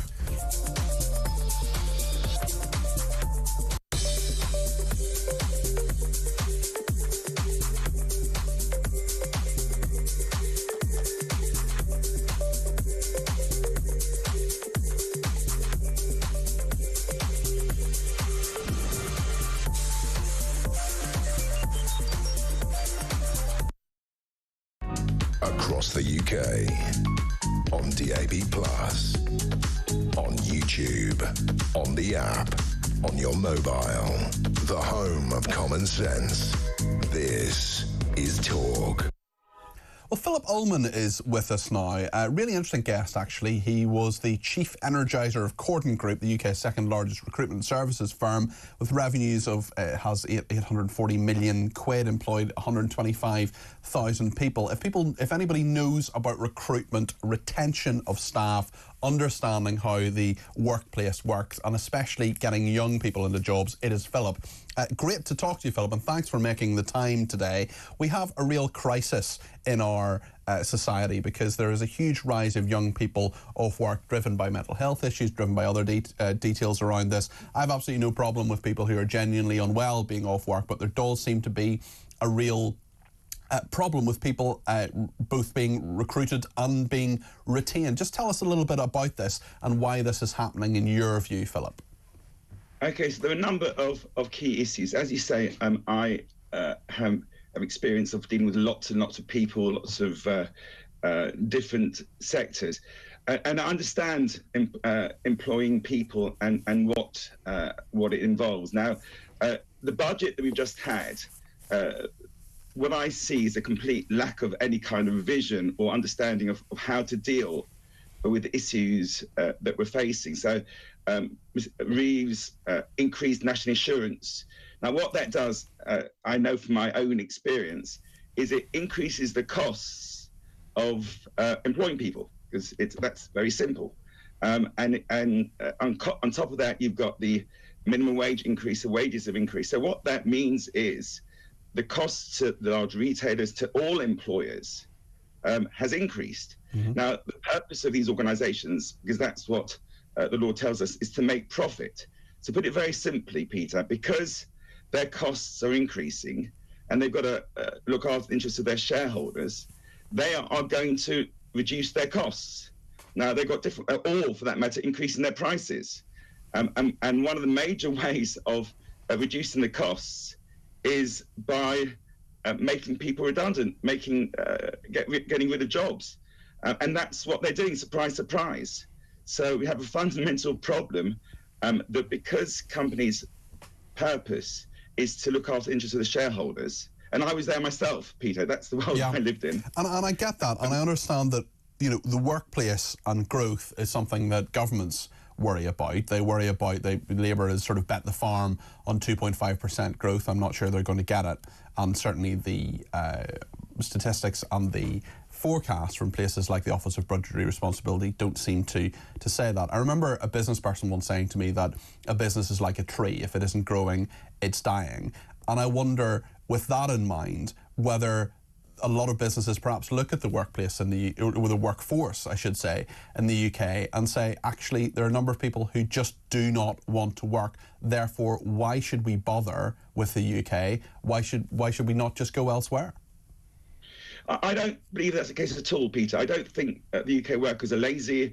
I think that they're victims of the system. They're not. The system, in a number of ways, makes it difficult for them to work. For a start, many people on benefits actually take home more on benefits than that was what I came across. They earn more on benefits than they earned in the workplace, and therefore there's a massive disincentive for them to actually work because they had less money in their pockets. And that, to me, is not laziness, Peter. It's just unfair. Yes. And so what we ended up doing... Well, you could actually say those people have common sense, because they're saying, well, hold on, if the system is going to pay me more to sit here and watch Homes Under the Hammer than actually go out to work, why would I go out to work? But there's so many people who are paying the taxes that fund that, who then say, well, why is the system like this? And that's a problem for government as well. I wonder if there's pressure, or should there be pressure? Is it the place of business to have pressure on governments to say, actually, you need to reform the benefit system to disincentivise this kind of behaviour? Oh, there's no doubt about that, Peter. The benefit system is not fit for purpose and disincentivises work and has to be rebuilt from the ground upwards. No question. It's a big cause of the crisis that we're facing. I went to visit Grimsby as part of my research for the work that I'm doing, and we saw third generation benefits. They've been on benefits of 3 generations. They don't understand what it means to have a meaningful job, and these places have been left behind, you know, where companies have moved jobs to China, and therefore they are genuinely victims again, because effectively the system allows companies to maximize their profits, and that can involve moving jobs to China, where labor is cheaper, and therefore the jobs go, and whole cities like Grimsby get left behind, and you have the vast majority in places like that can be on benefits.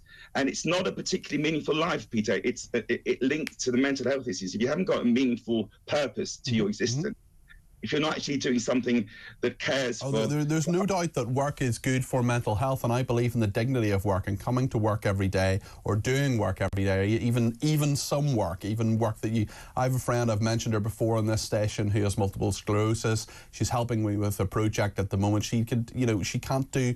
She's genuinely disabled. She receives disability benefits. Some days she can't do any work. Some days she can do 2 hours work.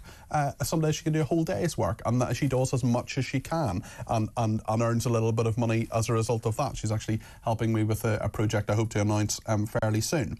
So interestingly, in all of that, Philip, I think that we have, as you say, the dignity of work and making the mental health aspect is a very, very big aspect of it. And I wonder, when you have seen the broad sweep of things over a long career, has the COVID lockdowns, the nature of education in the last few years, the world, I suppose, that the new generation, that, and I don't want this to be a sort of anti-Gen Z kind of thing, but people who are in their early 20s, mid-20s, more and more of them we're seeing statistically are not joining the workforce. And I wonder what you think the changes that have led to that are from your perspective.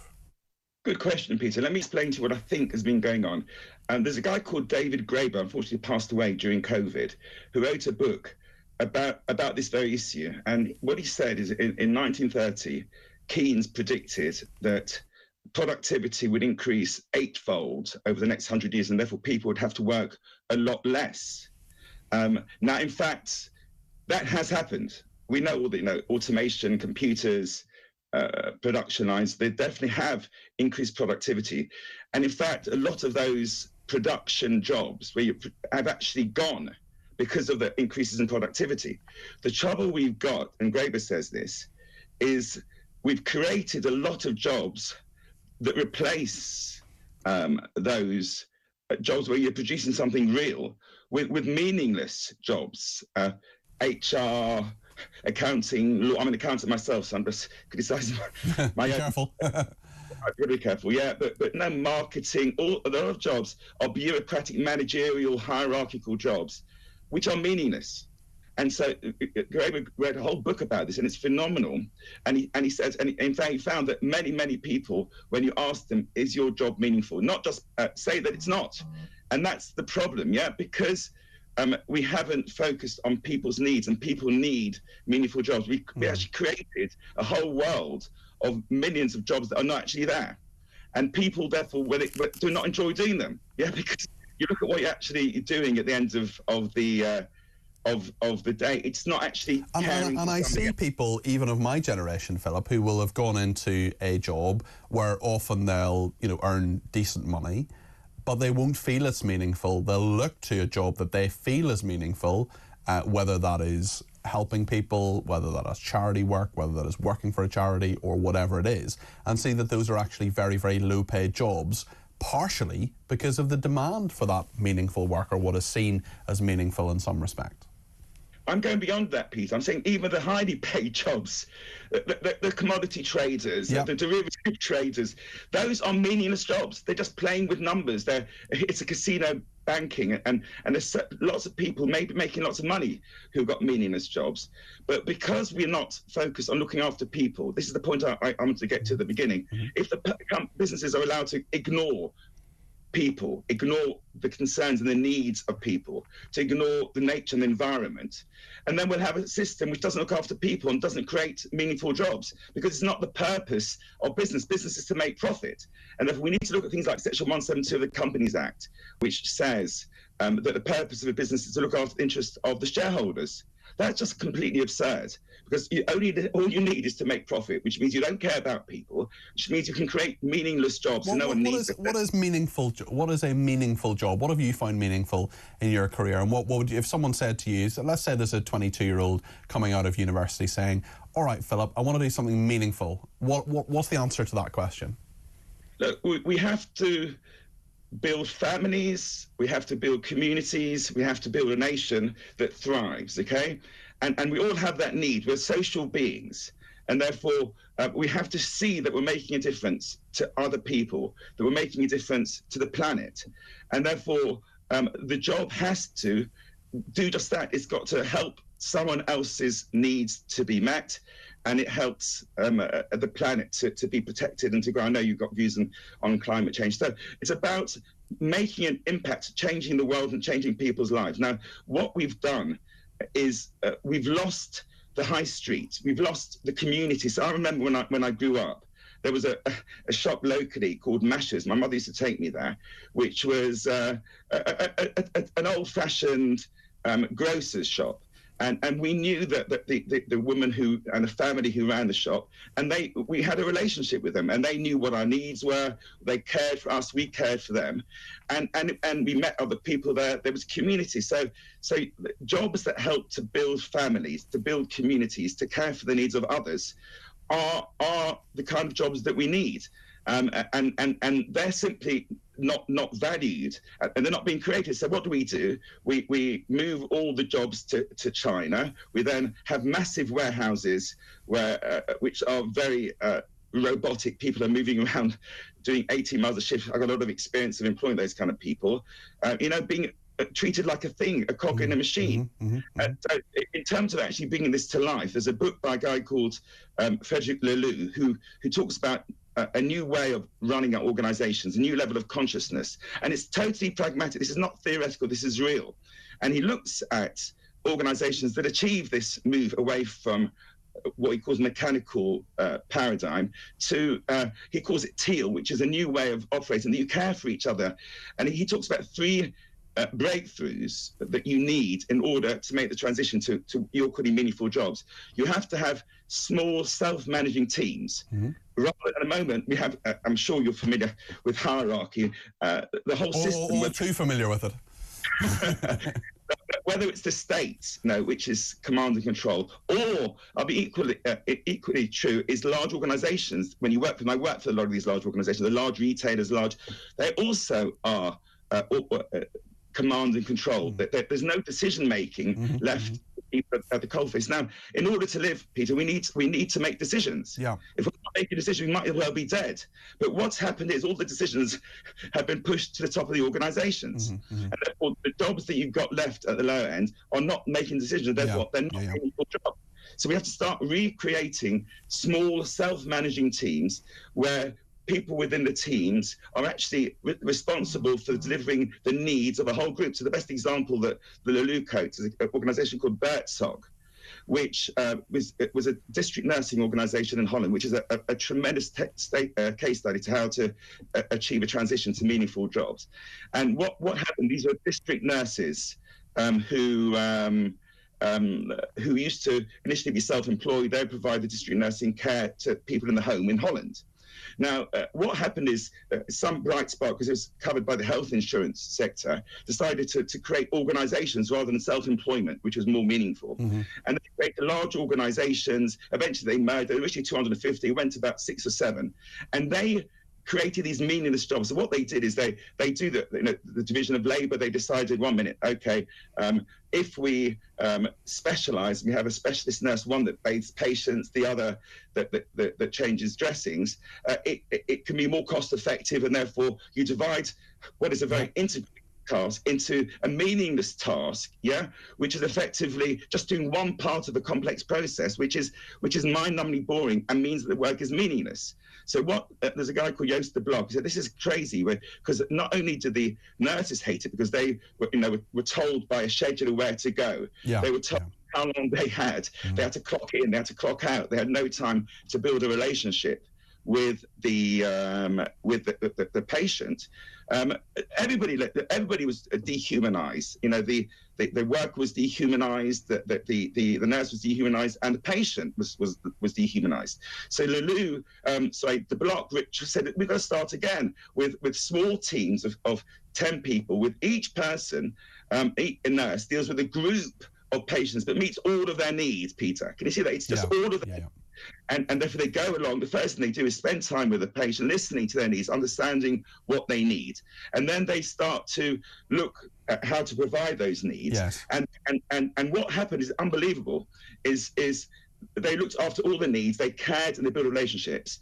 And then they started to look at community and family. So the first thing they said is, if there are certain tasks that need to be done when I'm not there, because I'm in another client, what about you work with your family? So they started reintroducing people to their... It's a fascinating example, and I'd love to talk more about it, Philip. Unfortunately, we've just run out of time, but I definitely want to speak to you on a future occasion, because I think this whole issue of the future of work, how we create meaningful jobs, is a really interesting one. There's a lot to it, so I want to thank Philip Ullman there, who was the chief energiser of Corden Group, the UK's second largest recruitment and services firm. We're going to talk about drinking as well after the break. Quite a number of people want to get in on that, and lots of reaction to what Philip was saying there as well. Stay with us here on Talk.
Across the UK, on DAB+, on YouTube, on the app, on your mobile, the home of common sense. This is Talk. Well, thank you, everybody who has been in touch, including John on Twitter, who says, given the current government must feel at home in the fog as they can't see the way forward or the mess we're heading into. I think Anna who has sent me a voice note on 0344 499 1000, might feel similarly. Perhaps she can see through the fog for us. Let's play the voice note from Anna, please. Afternoon, Peter. Anna, sorry. I'm beginning to think I've been transported to a sci-fi film. We are sitting here while men, thousands of them, walk into our country whilst a madman is extorting money from pensioners. He's killing businesses. He's destroying the people that make our food. He's depleting our army, and we're all sitting here going, oh, 4 more years of this. What will we do?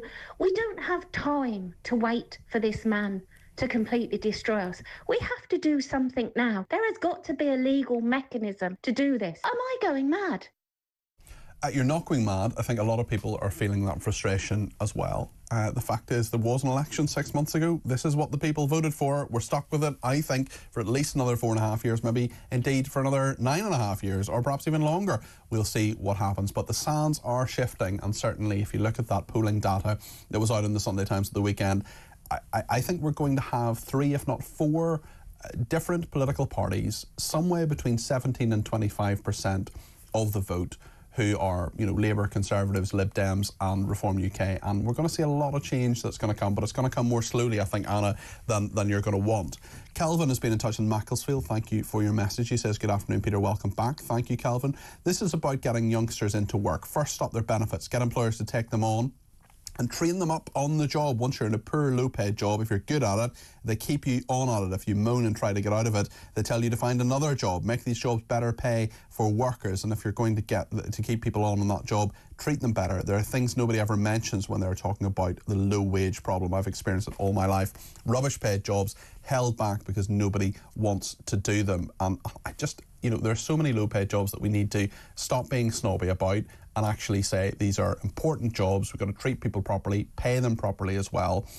There are many, many problems in the huge problems with our economy. Another big problem that we're going to talk about a little bit later in the programme is alcohol, and the fact that as we stand here, it is of course 24 hours away from many of the parties tomorrow night for New Year's Eve, and we're going to talk to someone who has been sober for 17 years. How do you sort of navigate that? How is that something that you do if you want to cut down a bit, if you want to not make a fool of yourself necessarily, not get too drunk or whatever? I haven't had a drink in 6 years, but at the same time I'm not an evangelist about people having a drink if they can handle it. It's interesting, Vernon in Holdsworthy in Devon has been in touch, as has Ben in Guildford. We're going to take a couple of calls about this now. Vernon, thanks for the call, 0344 499 1000. I understand you sort of cut back things a bit. What effect has that had on your life, Vernon? Well, I had, in my 50s, I had years in Scotland, and I became attached to alcohol, needless to say. I'm now 86, so I'm not a youngster anymore.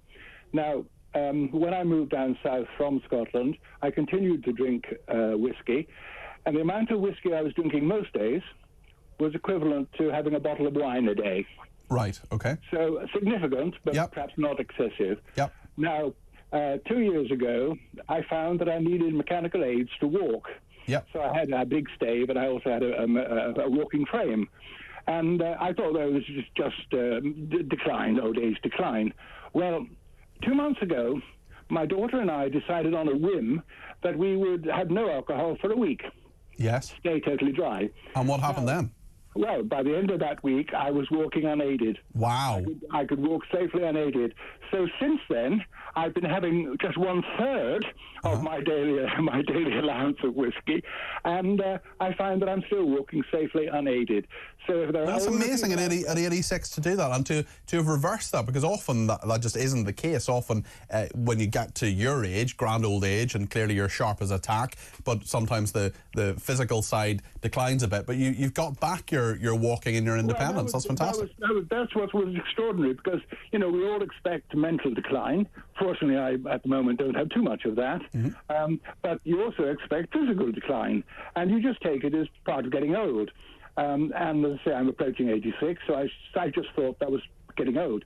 But to have that experience, there may be older listeners out there who've had similar experience of drinking as I've had, who are now finding they perhaps need mechanical aids to walk. And perhaps if they had a week off, just give it a go. Give it a go. See what happens. Well, so, Vernon, how much do you drink now then? Oh, I drink a third of what it is. It's a third of a bottle of wine. So okay, so that's maybe like the equivalent of a glass or two. It's just a big glass of wine, really, isn't it? Yeah, well, I think you can get away with that, certainly. And you clearly enjoy alcohol. It's clearly a part of your life that you enjoy having a drink and doing that. I've been smoking a pipe for 60 years, believe it or not. Okay. So yes, I've got a lot of bad habits, Peter, but we needn't go into those now. Okay. Well, I think if you're doing as well as you're doing at nearly 86, maybe the bad habits aren't that bad after all. But Vernon, fascinating story. Thank you for letting me know that. Vernon, sorry, did you have a final thought there? I don't want to cut you off. One thought. You said, I'm doing well. You need a daughter that looks after you as well as my daughter looks after me. Excellent. Well, that's a wonderful tribute to your daughter there. A very happy New Year to you, Vernon. Very interesting story from Vernon there. Ben is in Guildford and has given me a ring, 0344 499 1000. Ben, tell us your story. Hi, Peter. Nice to talk again. Just briefly on the alcohol side of things, actually, I like you, don't drink. I was far too good at it when I was younger. I've had a lot of years of experience being sober, and just it was great hearing your last caller. The more time people can stay sober and the less they drink, the better it is for every internal part of their body and all of their limbs. But one thing, setting New Year's resolutions, just a quick tip as a therapist, I always used to get my clients to set them from starting on the 3rd, because the most popular day to break them is on the 1st. Okay, so you're a therapist now as well, is that right, Ben? I was. You were passing your wisdom on to others.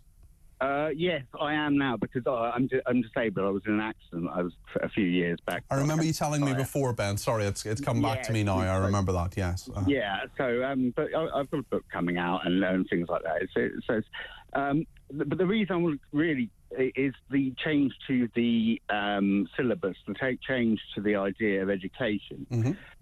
We aren't in a room with the culture wars. Although they might have been fought and won in America, they're still being fought here. There are things that can't be part of our society if we want it to thrive, and especially in education, whereas our children matter more than anything else, how they're brought up. We cannot have CRT in education, critical race theory, because all that does is teaches people that white people are okay to be racist towards. But you're teaching children whose minds are sponge-like, and all you're actually teaching is racism. Study after study shows that CRT just implants the idea of racism into young children. There was a white commentator on this station on one occasion who tried to argue to me that it is impossible to be racist against white people. That is what he said. And I mean, it's just absolute nonsense. Was it Ibram X. Kendry by any chance? It wasn't. It was someone else. But it wouldn't be fair to say who it was because they didn't say it on air. But I just thought it was just absolute nonsense. And I think, Ben, there's an awful lot that can be said for what you're saying. And I think it makes a lot of sense. And thank you for it. That's Ben in Guildford there. Sorry, Ben. Yeah, one more. Go on ahead. Yeah. Queer theory, gender theory, all of that needs to come out at schools, especially as puberty blockers are being blocked. You're confusing young minds. Children are sponges. If we don't get this stuff out while school, we won't have good, well-educated, well-rounded children. So I'm really passionate. And that's what needs to go. But thanks for having me on. No, not at all. Great to talk to you, Ben. Thank you very much indeed. I just want to play a quick voice note from Ray on High Street Jobs. We heard from Philip Ullman there earlier. This is what Ray has to say. Hi Peter, this is Ray from Torquay. Sensational show as always. It's hard not to like Philip. Great guy, got some great ideas. But the big flaw in Philip's ideology is it's just the stuff of millionaire fantasy. In the real world, it's just not happening. And yes, he's walked away from the warehouse business, but he's still not short of a bob or two. You can have great ideas when money isn't a problem. But for most people, it is. So this ideological world he wants to create, it ain't happening. Ray, thank you for that. I think we need to speak to Philip Ullman perhaps a bit more on a future occasion. He certainly has some very, very interesting ideas. I'd be interested in your views as well, Ray, and indeed anybody else who is listening and wants to put their views in. We'll get some views on HS2 in just a second. Apparently it's in a very serious situation and needs a fundamental reset. What about scrapping it? What was the point in the first place? Stay with us for that in just a second here on Talk.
this is petty, Sam. This, at the end of the day, this isn't just the richest man in the world, now quickly becoming one of the most powerful men in the world, not just because of his connections to Trump and the incoming administration in America, but he controls all the satellites in space, basically. I kind of think you just don't want to mess with him. I don't think he's a malign character. I don't think he's nefarious. I think he does want to engage.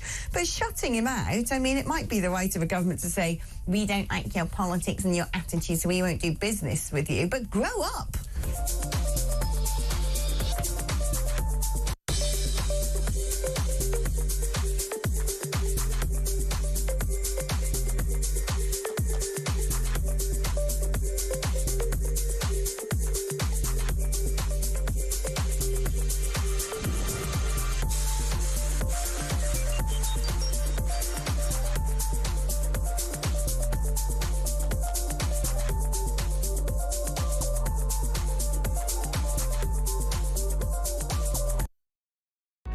Across the UK, on DAB+, on YouTube, on the app, on your mobile, the home of common sense. This is Talk. Now, HS2 is apparently in a very serious situation that needs a fundamental reset. Let's talk to Joe Rukin, who is the founder of Stop HS2. Joe, do you think your campaign is going to be successful in 2025, given that the head of HS2 says he's committed to ensuring the railway opens safely and efficiently, not financially efficiently, because it could cost £83 billion? Well, and certainly not on time, because the original projection for HS2 was that it was meant to open in 2025. Yes. And 2025 is the day after tomorrow. And we are absolutely nowhere near with this thing. Like, the latest estimate was that they reckon they might have some form of reliable budget some point this year. And of course, let's get real, no budget for HS2 has ever been reliable. And that's now looking at 67 to 83 billion pounds. When this thing was first announced almost 15 years ago, it was going to cost £32 billion, and that was going to get you a link to Heathrow, and it was going to get you to Manchester, and it was going to get you to Leeds.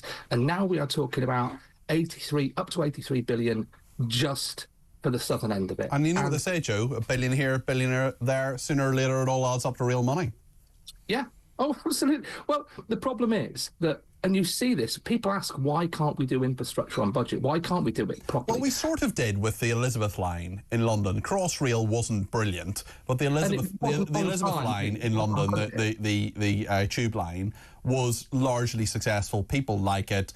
And we just sort of have to get on with these things. But there's so many infrastructure projects, certainly HS2 is one of them, where, you know, it's all good to build the bat caves and whatever, but actually, are we getting people, are we increasing capacity, and are we doing what HS2 is? Is there actually a reason for HS2? Because I've never really understood what it is. I know they talked about increasing capacity, I know they talked about speed and so on. That's what they talk about now.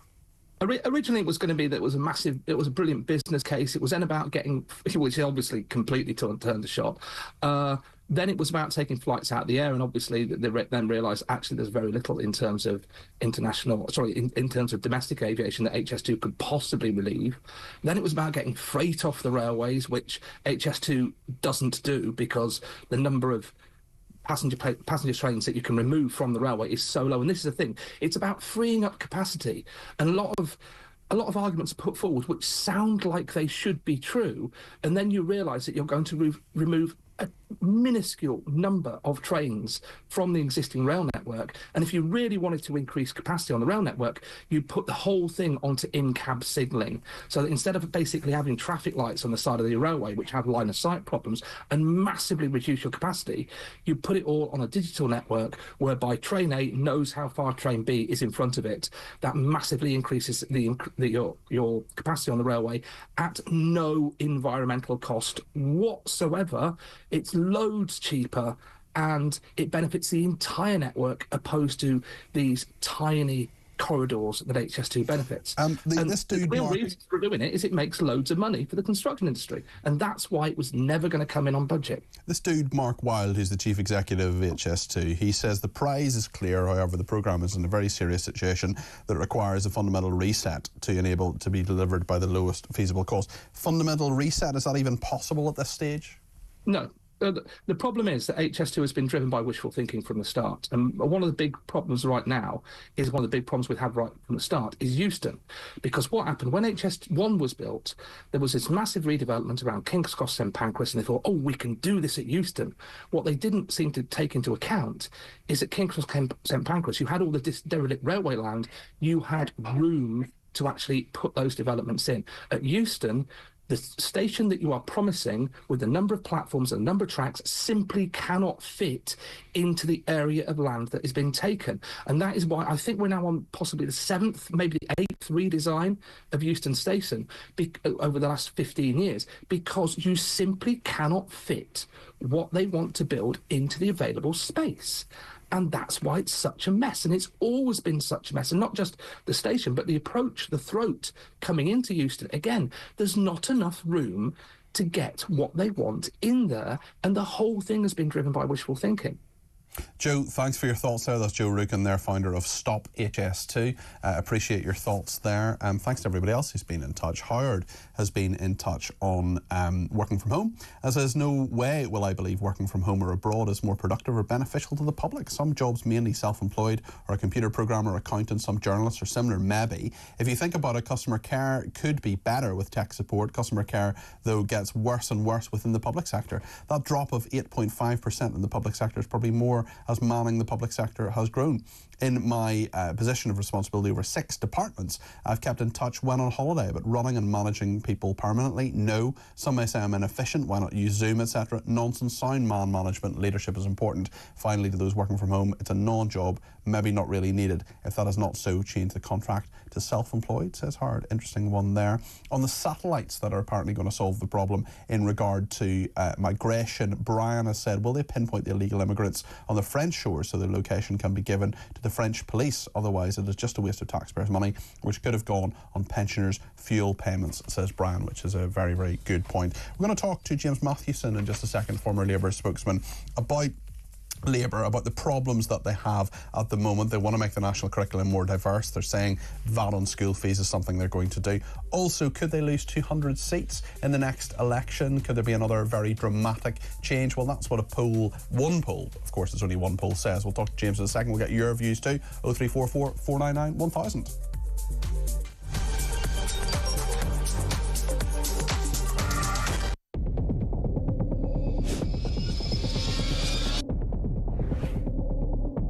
I spoke with His Majesty the King to request the dissolution of Parliament, and we will have a general election on the 4th of July. I have just returned from Buckingham Palace to form the next government of this great nation.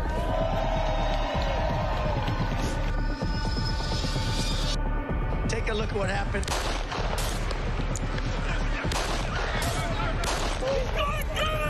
I immediately knew it was very serious, that we were under attack.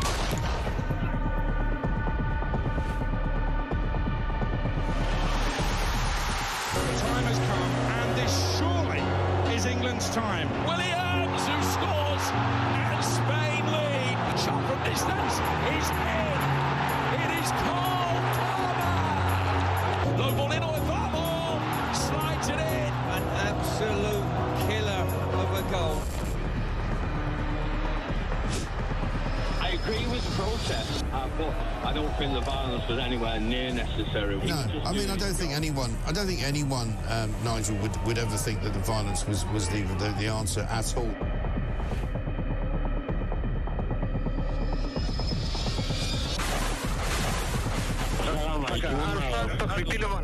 אזרחי ישראל, אנחנו במלחמה.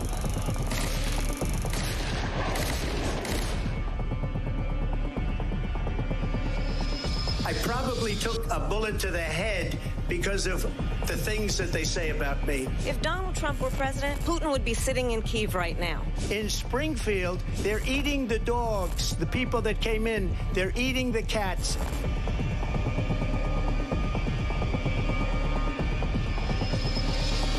liberal left couldn't understand that this man could be anything other than the great newsreader, a man of integrity. Is it possible in any way, shape or form that Keir Starmer didn't know about these facts about the suspect in Southport? I find it extraordinary that he wouldn't know. It seems that the public has not been told the truth. No, there's nothing like an American election, I have to say. North Dakota has gone red, South Dakota's red, Texas is red. Many people have told me that God spared my life for a reason. Bloomberg UK reporting Ukraine has made the first long-range missile strike inside of Russia. Across the UK, on DAB+, on YouTube, on the app, on your mobile, the home of common sense. This is Talk.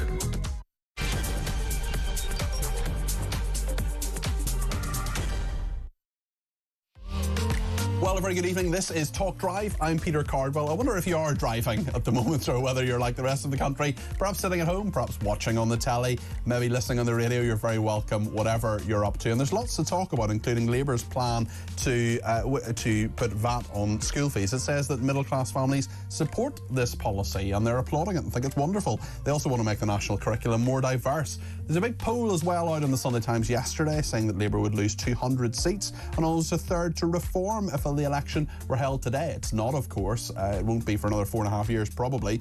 We'll talk to the former Labour spokesman, James Mathewson, about that. I'm really interested to hear what he has to say about that. Also, a horrible story of council in Hartsmere, which has increased its resources after a racist boycott call for the Holocaust Memorial Day. There's quite a number of stories around about this sort of thing, and Jeremy Newmark, who's one of their councillors, is going to join us a little bit later on. And I mean, just boycotting Holocaust Memorial Day, I mean, how low can these people sink, honestly? We'll talk about drinking around New Year as well. It is, of course, in about 24 hours' time that many people are going to be heading out to lots of New Year's Eve parties and perhaps thinking, how much am I going to drink? Or perhaps not thinking how much you're going to drink, or do it consciously or unconsciously. Samantha Kelly is going to talk to us. She's been sober for 17 years and she's a social media consultant as well. And that she has a few tips for staying sober this holiday season, and we'll talk through all of those because the holiday season continues, of course, probably continues for most people until this time next week. Some of us are back to work, but if you are, or whether you're not, you're very welcome here on Talk. And if you want to give me a call in the next hour, we do have some time for calls. 0344 499 1000 is the number to call. You can text me 87222 with the word Talk in your text. You can tweet me at talkTV or follow me at Peter Cardwell. Send me a voice note, send me a WhatsApp text message, or give me a ring on the main number 0344 499 1000. Let's get started. Car dwellers, here we go.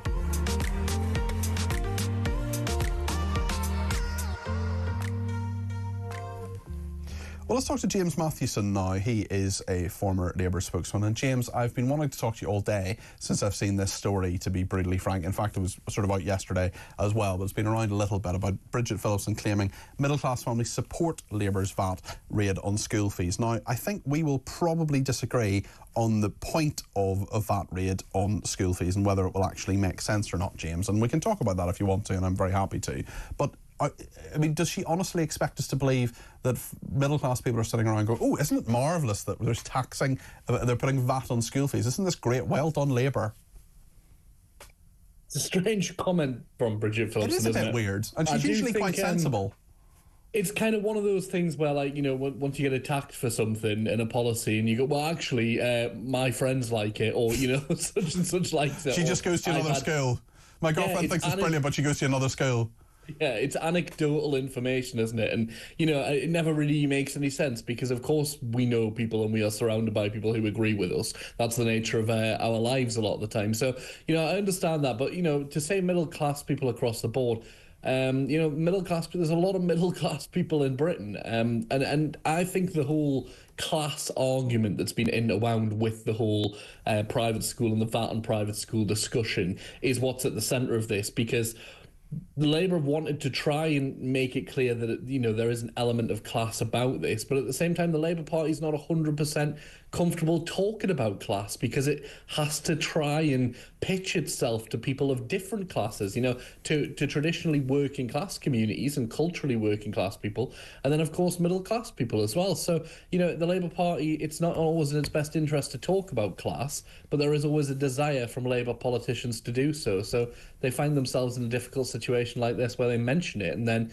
probably regret doing so, I think. Yeah, I think that's a fair point. Do you have any thoughts on the national curriculum being more diverse?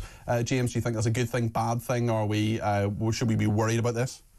Yeah, I think it's a good thing. There's always kind of concern from people, isn't there, about national curriculum and what's set and what's discussed by politicians. Beyond the kind of is it too woke or not woke enough kind of arguments, I come from a family of teachers. I know a lot of teachers. I was having lunch on Saturday with a teacher, and when the national curriculum changes, which a lot of governments do, and it's their right to do so, but they just go, oh, for goodness sake, we've just sort of changes all the time, and what teachers want and what pupils want as well is a bit of consistency.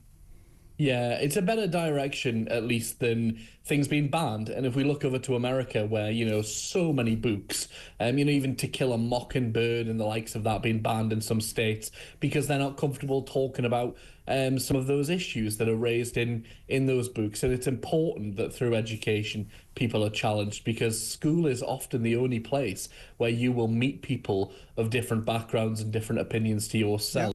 If you don't then go on to university, So for a lot of people, it's very important in giving them a well-rounded education without the assumption that they're going to... I am concerned that Of Mice and Men and To Kill a Mockingbird are often taken off the curriculum. I mean, there are both absolute classics. I didn't actually study either of them, but I've read both of them, and they say an awful lot about, they open up a lot of different discussions which you wouldn't necessarily have. I mean, certainly when I went to school in Northern Ireland, I think there were maybe sort of quite literally 5 or 6 Chinese people in my year, or people who were second generation Chinese immigrants, and everybody else was white. And to say nothing of the Protestant Catholic divide, we had one Catholic in my school of about 800 kids. So so there's let's leave that for the meantime and talk a little bit about this big poll in the Sunday Times. It says Labour would lose 200 seats and almost a third to Reform if an election were held today. What do you make of this poll? It is only one poll, of course, but it's an MRP poll. It's about 11,000 people who have been polled as a result of this. I think it taps into a very unique situation that people are finding themselves in right now, which is a question about the Labour Party, whether it's delivered on what it believes in, and whether they know what the Labour Party believes in itself and what they voted for. So, the Labour coalition was very scraped together, and it was very, the whole Ming Vars approach meant that Keir Starmer had this coalition of people who, he didn't want to say too much about what Labour believed in because that might contradict what some people think Labour believes in. So now you've got people question, what does Labour mean in government? And a lot of them, the majority of people are finding that it's not what they thought. But that's because of the situation of being in government, and even people like myself, I've disagreed with several of the key policies that have come out on the economic direction, and I still support the Labour government. So, there are things like that people are having a countenance in themselves and their own communities about whether what a Labour government's impact is on them ultimately. But I don't think we could fairly see that for another 6 months at least, until there's been a year in government at least, where they can say, right, well, what clearly is the direction, because that's still not clear. But do they have time? And I wonder, just in regard to government, and maybe this is a broader problem in politics in general, maybe we're just addicted to the sugar hit that things have to change really, really quickly. It's been 6 months, why haven't you sorted out the NHS? It's like, well, you're probably not going to sort out, I don't think anybody could sort out the NHS in 6 months, for example, and I don't think any government could do that. So I wonder, from your perspective, whether this is just sort of what Keir Starmer did previously, a strategy that worked for him, actually, in terms of changing the Labour Party, saying we're going to dump all the Corbynist nonsense, we're going to get rid of the anti-Semitism problem, which he has largely, not entirely, but largely, and change the Labour Party, which undeniably he has done, getting the unpopular stuff out of the way first of all, and then other things come later on. Is that just a repetition, perhaps, of that strategy? Yeah, I think it is. I think because every everybody I've spoken to, from backbench Labour MPs to leaders of councils, have all said the same thing that they've been told when they've raised questions about, what's happening, this isn't great, when do we get to start singing some good news? And it's all been just bide your time. Bide your time, please stick with us. And because but will that patience last, I suppose, as well, is a big question within his own party to say nothing of the public. That's the crucial thing about how long is it before people start plotting against you, and saying, well, we don't like what we're seeing, we want to see things quicker. But ultimately, you and I both know that things take time. Of course they do. You can't turn a ship around overnight, and that's the message we're going to see on repeat for the next 6 months, at least, possibly longer. But as soon as they can start singing about good news things, they will, because it's in their own interest to do so. In terms of the plotting aspect, you mentioned that people will start to plot. Do you think that's started already? Robert Peston, who's the political editor of ITV News, says there are already senior people within Labour saying that Keir Starmer shouldn't take them into the next election. I mean, we're barely 6 months in here. Maybe we should all calm down a bit. But also, Kemi Badenoch's been in power, such as it is, as leader of the opposition for about 60 days, and people are already saying, well, she's not making much of an impression either. I think it's inevitable. Whoever is the leader of a political party, even if they were doing really well, the plots are there if you look for them. If you go and ask people if they're plotting, you're asking a room of people, essentially, who are all, a lot of them very egotistical, a lot of them very focused on their own careers and their own ambitions. If they have ambitions beyond their current station, and if they would like to be leader, of course many of them are going to say yes and support other schemes and all the rest of it. This is the nature of politics. It's always scheming, it's always plotting, and always looking to the next thing as well. No sooner are they happy that one person's in power where they're looking to the next one. The future is the biggest question in politics, isn't it? And nobody. Well, let's ask a question about that future in regard to Reform UK, James, because I know you're clearly from the north. In fact, I've had a couple of text messages praising the way that you pronounce the word year and books already. So with the books, my friends will have a field day because I get nothing but criticism every time I say the word book. And I will tell you, it has 2 O's in it. That's how it should be. Well, there we are. Can you say the word years for us as well? Years. Yeah, there we are. So no, there are people saying that Reform UK is actually the big threat to Labour rather than the Conservatives. I wonder what your thought is, especially with your northern hat on. Well, let me put my northern hat firmly on and tell you that is it ever taken off, James? Well, rarely. Reform UK are a threat, but they're a threat to one thing, and that's our democracy, and that's our way of progressive liberal life in Britain. Reform UK are a threat to democracy. That's a big statement to make, James. I firmly believe it, Peter. Why? Because look across the sea, look across to America, and see what's happened there. A massive Democratic vote for Donald Trump and for similar thoughts. Absolutely, but look at the wings and the factions that Donald Trump's now contending with. I don't support Donald Trump, but there are clearly different people with different agendas around him. And that MAGA crowd, the same people who've been coming here trying, that Nigel Farage has been back and forth with, in communication with, and the likes of Elon Musk supporting financially, wanting to support Reform UK, whilst also wanting to support the AfD in Germany, a fascist party. There is no doubt in my mind that we welcome Reform UK into our politics at our peril. You're not saying that Reform UK are exactly the same as the AfD. I think the AfD have some aspects of it that are reasonable, some that I agree with you. They are a racist party. They are a fascist party in some degree. I would say, Peter, that Reform UK are a racist party. I would go that far to say that. I disagree with you on that.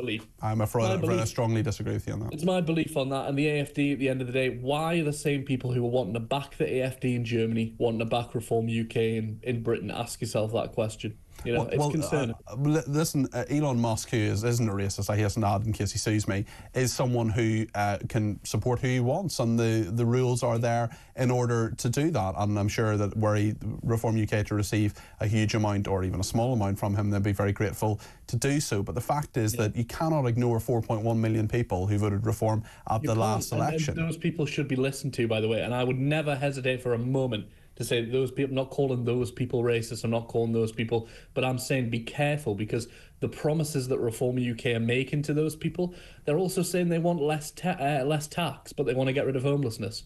That doesn't go hand in hand. You cannot have both of those things at the same time. It just does not work. So the promises. I mean, lots of political parties promise the world, put a manifesto forward, and not everything necessarily gets done for it. But the problem is, I just don't think you've given an example of how Reform UK is in any way fascist or racist.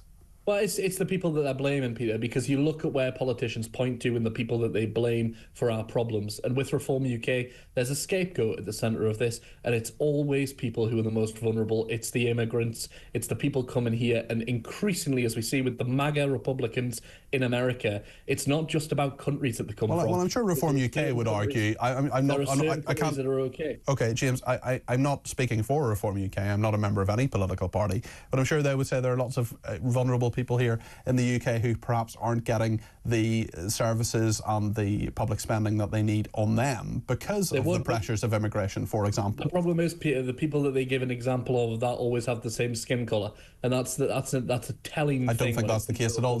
You know, for example, just to pluck it out of the air, not that this should matter, but I mean, Zia Youssef is their chairman. He's the chairman of Reform UK.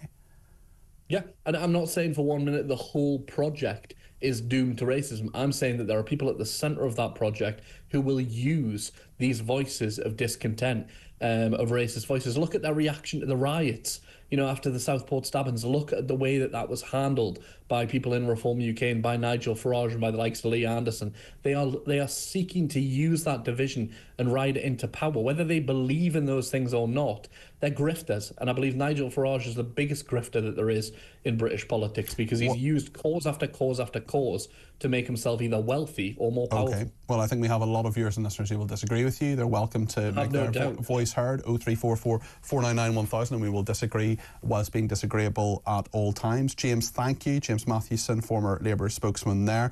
We'll talk in just a second about an interesting story a listener sent in to me, actually, about Hartsmere Borough Council, and this is in regard to a Holocaust Memorial Day. There was a call to boycott it.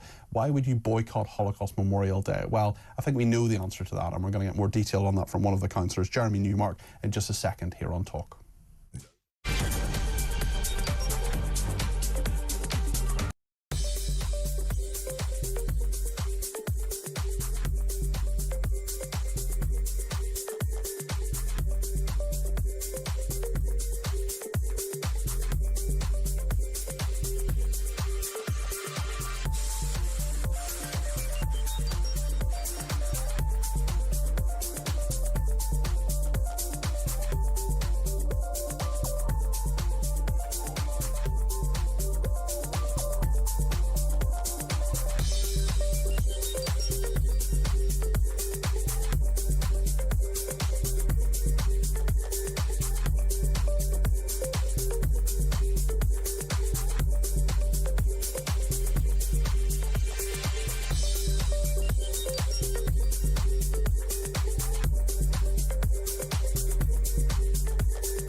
How many illegal migrants will enter the UK in 2025? 70,000 will come across the channel, because this is going to get worse and worse and worse. We're going to end up with about 50,000 this year.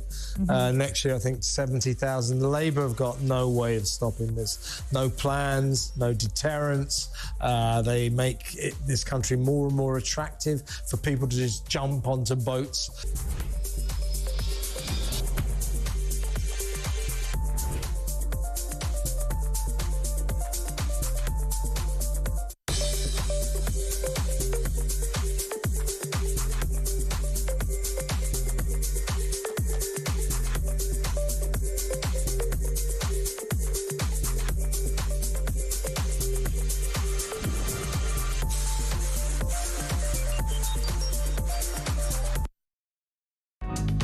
across the UK. On DAB+, on YouTube, on the app, on your mobile. The home of common sense. This is Talk. So there's a couple of stories, as there often are, around about how our Jewish friends and neighbours are being treated appallingly, and the rise of anti-Semitism in our society is something that I cover on many of my shows because it's something that I really, really care about. In fact, I wrote an article for Jewish News over the holiday period. You can find it on my Twitter, which is about anti-Semitism in Ireland itself, and that was something that I was very pleased to be asked to write. It's a really, really big issue, but it's a big issue in England as well, and a council has said it's actually going to increase resources to commemorate Holocaust Memorial Day. It's rejected an attempt by the British-based Islamic Human Rights Commission to persuade councils and universities to boycott their Holocaust Memorial event in January. Now, Holocaust Memorial Day, we will remember the Holocaust, is the 80th anniversary of Auschwitz's liberation. There are a lot of these commemorations, of course, and the Islamic Human Rights Commission has urged councils to skip the main commemorations because it doesn't include suffering in Gaza.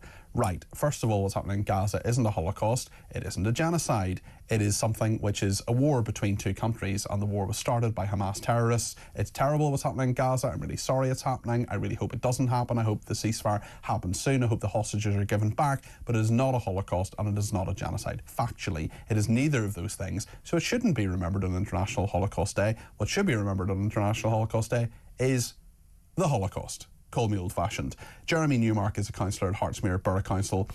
Jeremy, you're increasing the funding for this. Well done, basically. That's all I want to say. I don't even really have a question. Just talk us through this. Well, look, we received this letter just before Christmas from the Islamic Human Rights Commission. And what a preposterous name.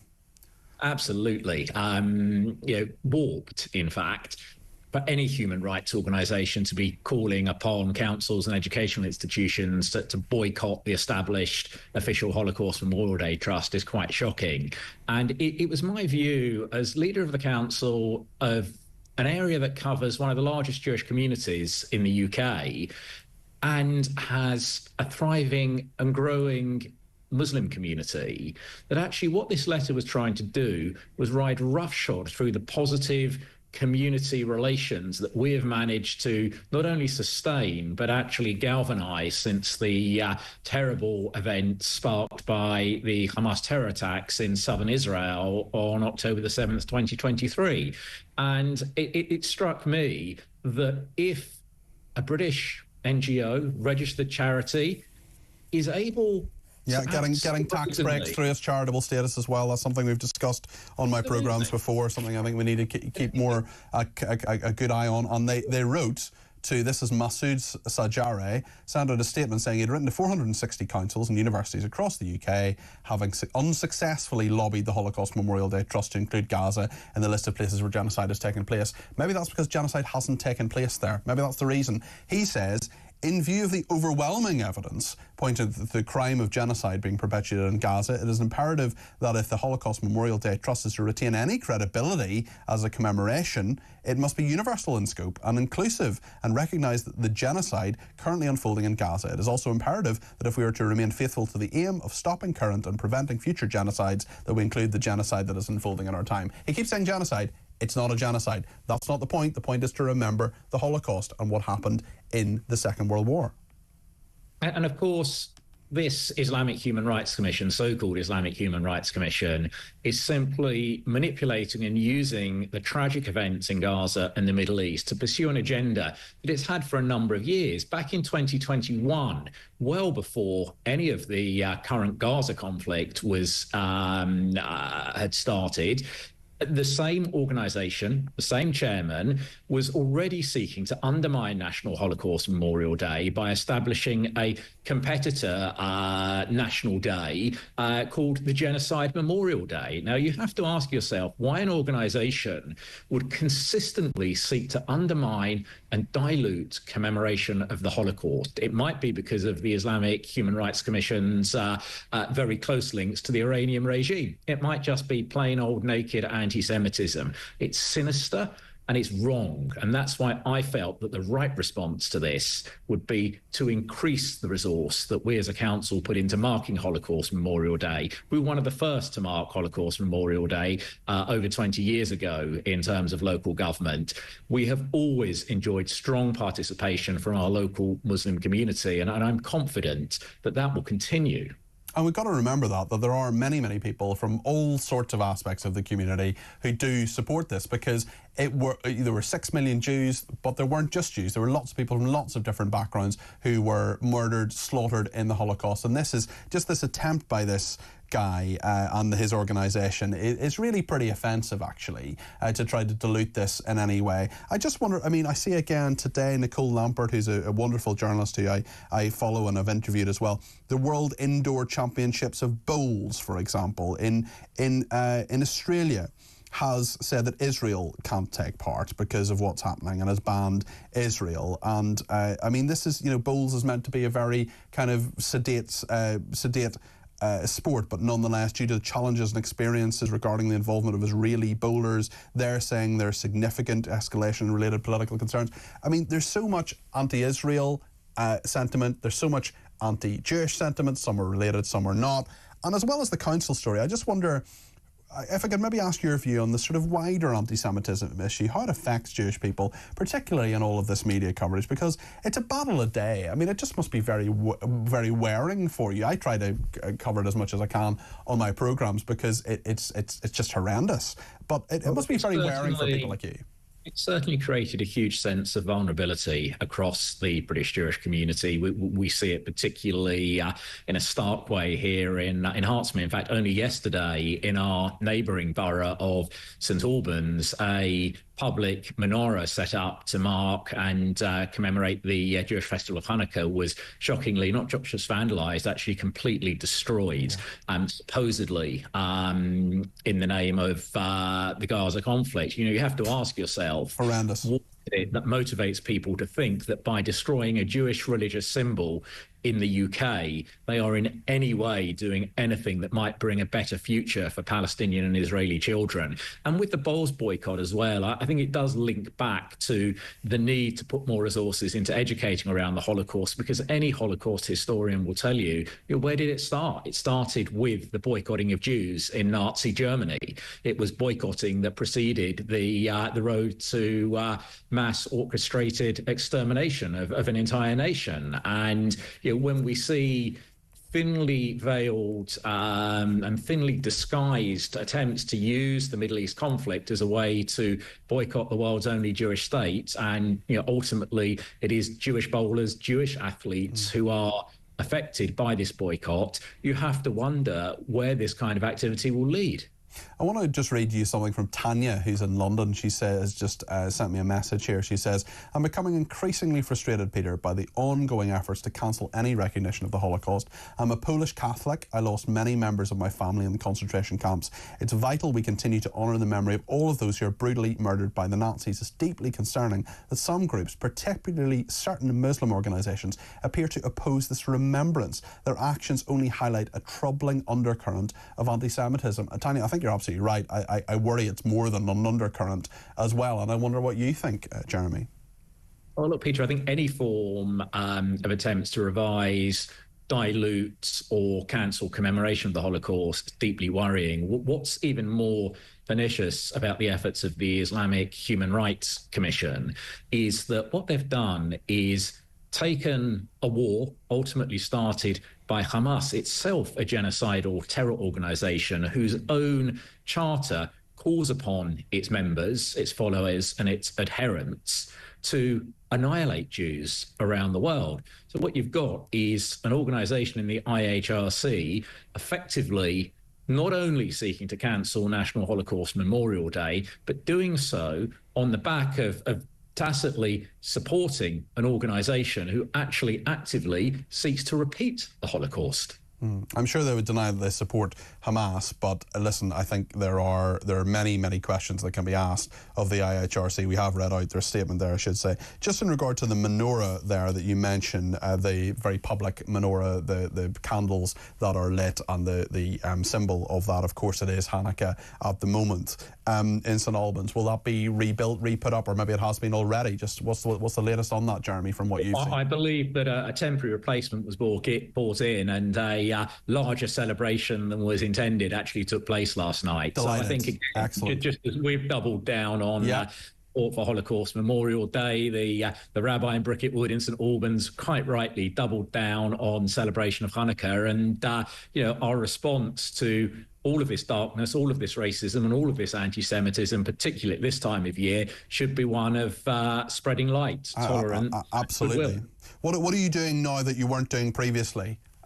You've put some more money into this. I mean, what are there sort of extra bits of things you're doing on Holocaust? Our plans are still being put together, but what we will be doing is using the increased resource to increase the involvement of school children in the event. Excellent. Because it's all about education, and the IHRC's position of absolute ignorance only resonates with anybody in the broader public because there isn't enough education about the Holocaust, and that's something that we'll be looking to address here locally by increasing the involvement of school children in the commemorations this year. Could you do me a favour, Jeremy? Well, actually, perhaps you could do two things for me, because one, I want you to come on again on other topics because you're a great communicator, but secondly, I wonder, you talk about education, you talk about spreading the word. I wonder, I think there are lots of people who know what Christmas is. I don't think too many people don't know what Christmas is, but Hanukkah, for I think, what is it, the third time in 100 years has happened around the same time as Christmas, and the sort of 12 days of Christmas as well.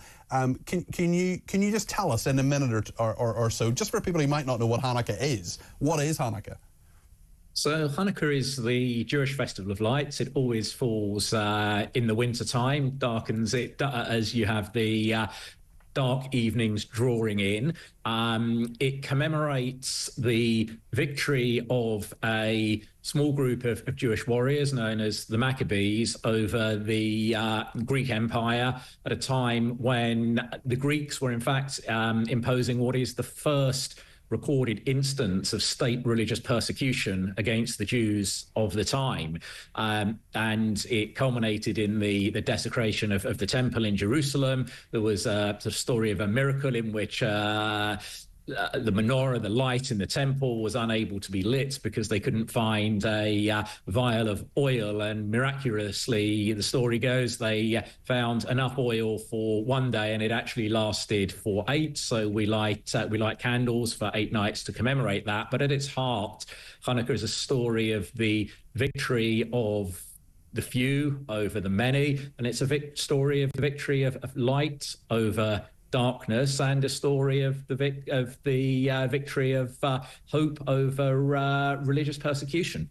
Well, there's something for us all to celebrate there. Thank you very, very much indeed to you, Jeremy. We'll definitely have you on again. Appreciate that. And just a reminder about Holocaust Memorial Day is that it's not just the Holocaust as in the Holocaust in regard to the Second World War, but it's also about commemorating more recent genocides, things like Cambodia, Rwanda, Bosnia, Darfur, the Yazidi genocide, actual genocides. And boycotting those events means that people are ignoring awful atrocities as well. So we need to remember that at all times. And thanks to Jeremy, who I think has given us a lot to think about there. I really appreciate that. We're going to think as well about New Year and hope, and certainly about alcohol as well. And I'm sure there are lots of people who are hoping to have a few drinks tomorrow night, but what should you do about it? And Samantha Kelly, she's been sober for 17 years. She's a social media consultant. Her tweet went viral. She was talking about different tips, really, in regard to all of this. I have them in front of me, and we'll talk to her in just a second. I'm someone who has given up alcohol. I won't be having alcohol tomorrow night, but what are you,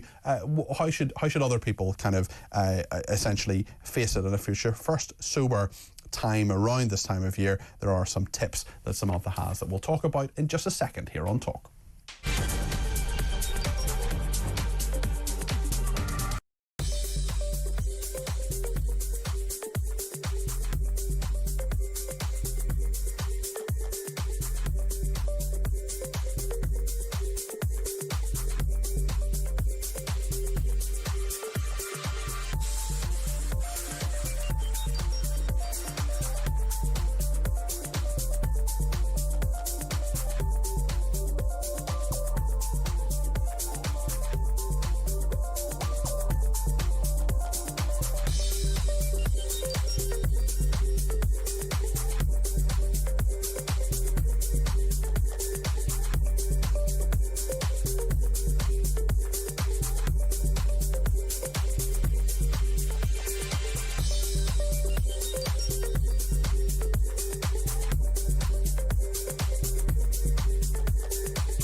across the UK. On DAB+, on YouTube, on the app, on your mobile. The home of common sense. This is Talk. Thank you to David in the Cotswolds, who says, for these uncivil servants working from the beach, are they working over 90 days and 180 days? If so, are they in an EU country? And for those who are spending over 183 days overseas, are these people paying their national insurance and their tax in the resident country? Are these people not paying tax in the UK and not paying tax in the overseas resident country? For a person who's lived and worked overseas for 27 years and has been a taxpayer in those countries, I paid my tax. Are they paying theirs, says David? It's a good question. Andrew in Salisbury says, let's face it, this government is truly shocking for many reasons. I hope I'm wrong, but the worst is yet to come. Starmer is going to meddle and mess up Northern Ireland, a gloss over piece of history that the Troubles started again under a Harold Wilson Labour government, which Starmer seems to be initiating or imitating anyway. Hilary Benn, as the Northern Ireland Secretary, has been very quiet, which is unlike him, and holds some very he holds some very extreme views. I'm not sure he does hold extreme views. He does. He's very pro-Brexit anyway. I don't think he holds extreme views necessarily, unless you believe those views to be extreme. I don't, I must say. Clive in Solihull says, hi Peter, Starmer will not stop the boats because he doesn't want to, and he can't because it goes against one of his few beliefs that he has. He was a human rights barrister and spent most of his career defending illegal immigrants. He cares little for the indigenous people of this once great country and has a cabinet of inexperienced idiots who are totally out of their depth. Until we start getting tough and real with the boats, i.e. not rescuing them and turning them back, nothing will change. Vote reform, says Clive in Solihull. He always ends his messages with that. Thank you, Clive, and Happy New Year to you. Rob is on a boat in Thameside. He says, why do they put on VAT charges mid-term and why 20% and not 5%? This is an idealistic and pernicious tax on education. No thought of the consequences. Well, consequences are something that happen. We know if you drink too much, and there will be many people on New Year's Day who will regret what they have done. There will be many people who can handle it completely well, and that's fine, and have a few drinks and get on with it and have a nice time and maybe get a bit merry and enjoy New Year. But this festive season, if you are sober for whatever reason, and I've been sober now for 6 years, over 6 years, 6.5 years, the question, I suppose, is how should you be treated, and how can people who are maybe hosting parties tomorrow night or over the period or whatever, of course a lot of people not back to work until Monday, so there's still a lot of family gatherings happening this week. How can you actually interact with those people, help those people? And a lot of people ask me, oh, do you mind if I drink around you? Yeah, absolutely fine. I will sit here happily and have my Diet Coke while you have a glass of wine or a beer. Well, Samantha Kelly is has been sober for 17 years herself and is a social media consultant for business. And Samantha, your tweet has basically gone viral. A number of people sent it to me, one in particular, one listener suggested it actually, that I talk to you. And I know this will be your 17th Christmas sober, and you've taken it a day at a time. And if this is your first season of sobriety, then you've given people some tips. Could you just talk us through those tips and why those tips, why you put them on Twitter, and what the effect has been? Well, thank you very much, and first of all, well done to you as well. You know, for whatever reason we decide to go to be sober, and anyone who, if it's their first Christmas sober, I just found that in my own experience, I remember my first sober Christmas, there was a bit of an awkwardness in the room, the elephant in the room kind of thing.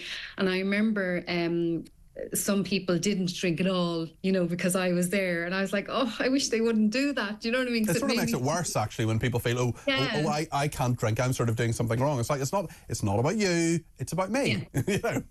Exactly. Just because I would actually rather you enjoyed your drink and had a drink, because it's like, yeah, go on, go for it. I can't, but you can, because if I do it, the drink takes me. It's a totally different thing, because it's like an allergic reaction. You know, some of us have it, some of us don't. You know, some of it, I certainly couldn't control it. So, you know, for me, it's not a good thing, but for everybody else, absolutely go for it. You know, if it's not affecting your family or those around you, and if you can handle it, go ahead, and exactly. just take us through your tips, because there'll be a lot of. I know you wrote about this for Christmas, but I haven't been on for a few days, and actually, obviously, got New Year parties tomorrow night, so it's very, very opposite for the moment. Just take us through those tips and why you think they're good. Okay, so if it's your first sober Christmas, first of all, have a plan. You know, like bring your own.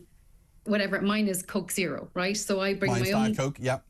Yeah, I bring my own Coke Zero to the party with me. to the house that I'm visiting, because sometimes hosts, they might not have minerals, they might not have a selection of non-alcoholic drinks. I find that at business events, actually, it's like either water or sparkling water, you know? Yeah, So, I've had my fair share of elderflower cordial, which is fine, just not all the time. exactly. So have a plan, have your own drink with you, and chocolate is great if you're craving alcohol. There's nothing that puts you off alcohol more than sweet chocolate or sweets. So, you know, bring some chocolate with you. I like these tips. I like these tips. They're great. Yeah, another tip that I find is, you know, before you go to the event, you know, say to the host, look, I'm bringing my own minerals, you know, please, you know. You mean soft drinks? I know what you mean, but there'll be a lot of people in England, Scotland, Wales who might not. You just mean soft drinks, yeah. Sorry, soft drink. Yeah, not cold. Yeah, soft drink. Iron ore. Bring your iron ore with you. Yeah, bring your own, and say to the host or the hostess, say, look, you know, I'm not going to be drinking, just letting you know, but you guys, you know, enjoy whatever, you know, I'd love you to enjoy your drink, and just have a sober friend, you know, a phone number of a sober friend, and maybe after the dinner, go for a walk in nature. I think that's really powerful, to ring another sober friend as well, maybe meet up with them and drive so that you can go when you need to go. Oh, you become very popular as the driver. You really do. You definitely. Tech Up Dave, who's my colleague here, nodding his head as well. He's a non-drinker as well.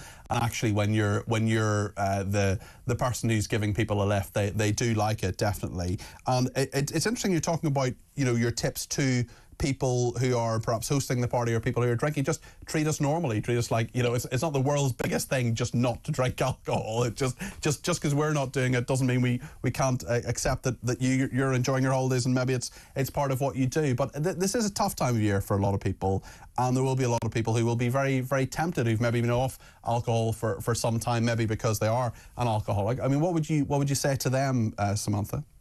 Well, look, you know, there are meetings. It depends. I mean, I go to meetings, right? Not everybody does, but there are meetings New Year's Eve. There are meetings New Year's Day. You know, go to a meeting if you want and hang out with other people who are sober like you. But if you're finding it difficult, pick up the phone. Pick up the phone to a friend who is also sober. Maybe go and grab a coffee with them. But once you, as the host, you know, it's better if you don't make a big deal out of it, or, you know, just go and enjoy your party. We love food, we love chocolate, we love dessert, we love tea, you know, so, you know, don't be afraid to treat us like normal. But if you are genuinely struggling and this is something that is an issue for you, there are meetings, there are helplines, there are plenty of people out there who will help. And we actually have a few of those on talk.tv/helplines if you want to have a look, if you are struggling at the moment. But really great tips there, Samantha. Thanks very much indeed. No doubt we'll talk again. Appreciate you. That's Samantha Kelly, who has been sober for 17 years. She's a social media consultant for businesses. And gosh, did her social media there make a lot of sense to me and to many other people as well. So thank you for that. Stuart has been in touch and says young people are less employable now with a massive minimum wage increase for 18 to 21-year-olds. Older employees on the same minimum wage are more experienced and useful. With the cost of migrants being £400,000 over a lifetime, it would be better to increase, say, care sector salaries by 50%, and then British people will queue up to take those jobs.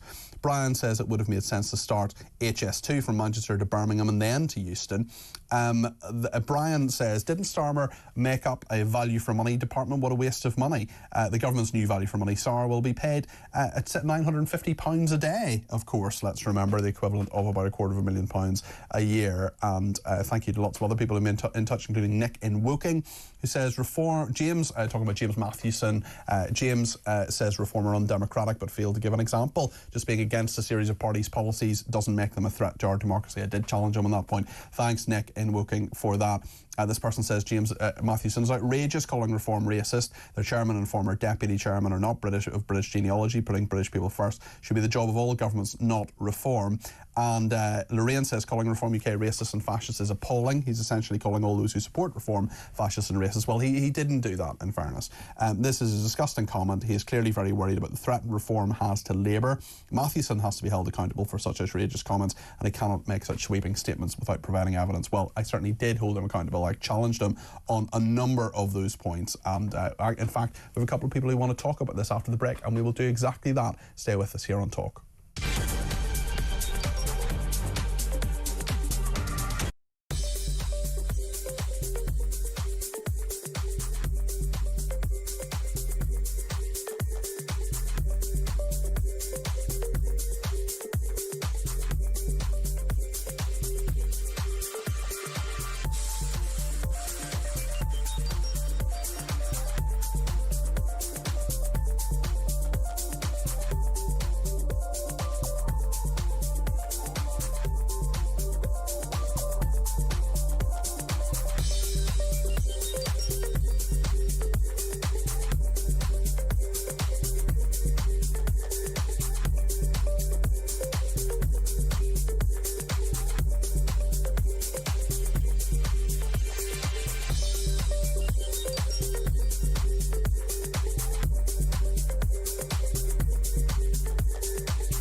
But I think there is only one winner, and it is the Prime Minister. Keir Starmer, he's a liar, he's a farmer harmer, two-tier, free gear, never here. Let's be clear, Keir. He wins it. That was Plank, not only of the week, Matty, but plank of the year. Of the year. Very well deserved.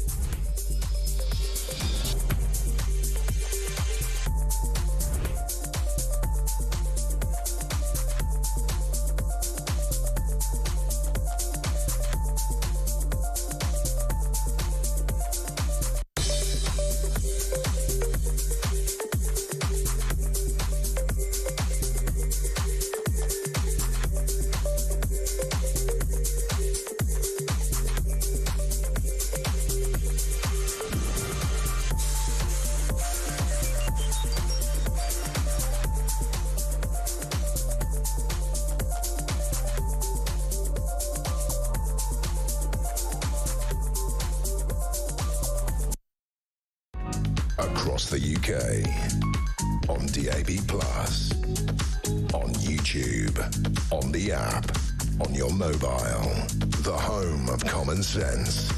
This is Talk. Thank you to Graham Brooks in Inverclyde, who says your socialist contributor was very elegant at describing what is wrong with UK Labour. Thanks for giving me airtime. I think you're responding perhaps to what James Mathewson said. I'm not sure he'd call himself a socialist, but certainly he is of the left and a former Labour spokesman. John in Hereford has been in touch. I'm not sure you share those views, John. You're very welcome to the programme. He's given me a ring on 0344 499 1000. John, are you there? Hello. Oh, yeah, hello. Yeah. Hi, go on ahead. Yep. Well, I mean, Keir Starmer, I personally, I mean, people can go on with all these big words to cover, you know, this angle and that angle about people coming into the country, but I think the guy is, I think he's mentally ill. Starmer himself. Why do you think that? Yeah. Who in their right mind would do what he's doing? Well, he would disagree with you politically, I'm sure, and you know, neither of us is a psychologist here, John. But I know he's going to have some way to get around it. But let's be honest. People keep banging on about, oh, you know, he's only 5 months in and everything else. He needs time. He doesn't need time. Look at the damage he's done between when he came in and now. That doesn't need. What's the biggest bit of damage do you think he's done, John? Well, he's letting people into the country and then he's spending millions of pounds looking after these people, which I know people, if they've come from war-torn countries, they need help. You got to do the right thing, I understand that, but they're not. They're playing the system. Is that Keir Starmer's fault, John, or has he just inherited this from the Conservatives? Well, he's the guy in charge. Well, no, I mean, that's a get-out clause. Keep saying that he's inherited everything, the black hole and everything else. If he was worried about these things, he would. It's right to say he's inherited. He's got the option to stop it, and he's not. Okay. Like with the money, he's banging on about the £22 million black hole. He's like a scratch record. People are sick of hearing it. If he's that worried about this black hole, why are they treating themselves to, you know, the things that they have, like Angela Rayner with the photographer and stuff like that? And well, that doesn't cost 22 billion quid, but I know what you mean, John, and there are a lot of people who are very annoyed about what Labour has done, and to those who question whether the 22 billion black hole even exists. Listen, thanks for your thoughts. Tarquin's in London and takes issue with James Mathewson as well, who we spoke to previously. Tarquin, what would you like to say? Hi, Peter. Hi. Happy New Year. Happy New Year. Good stuff.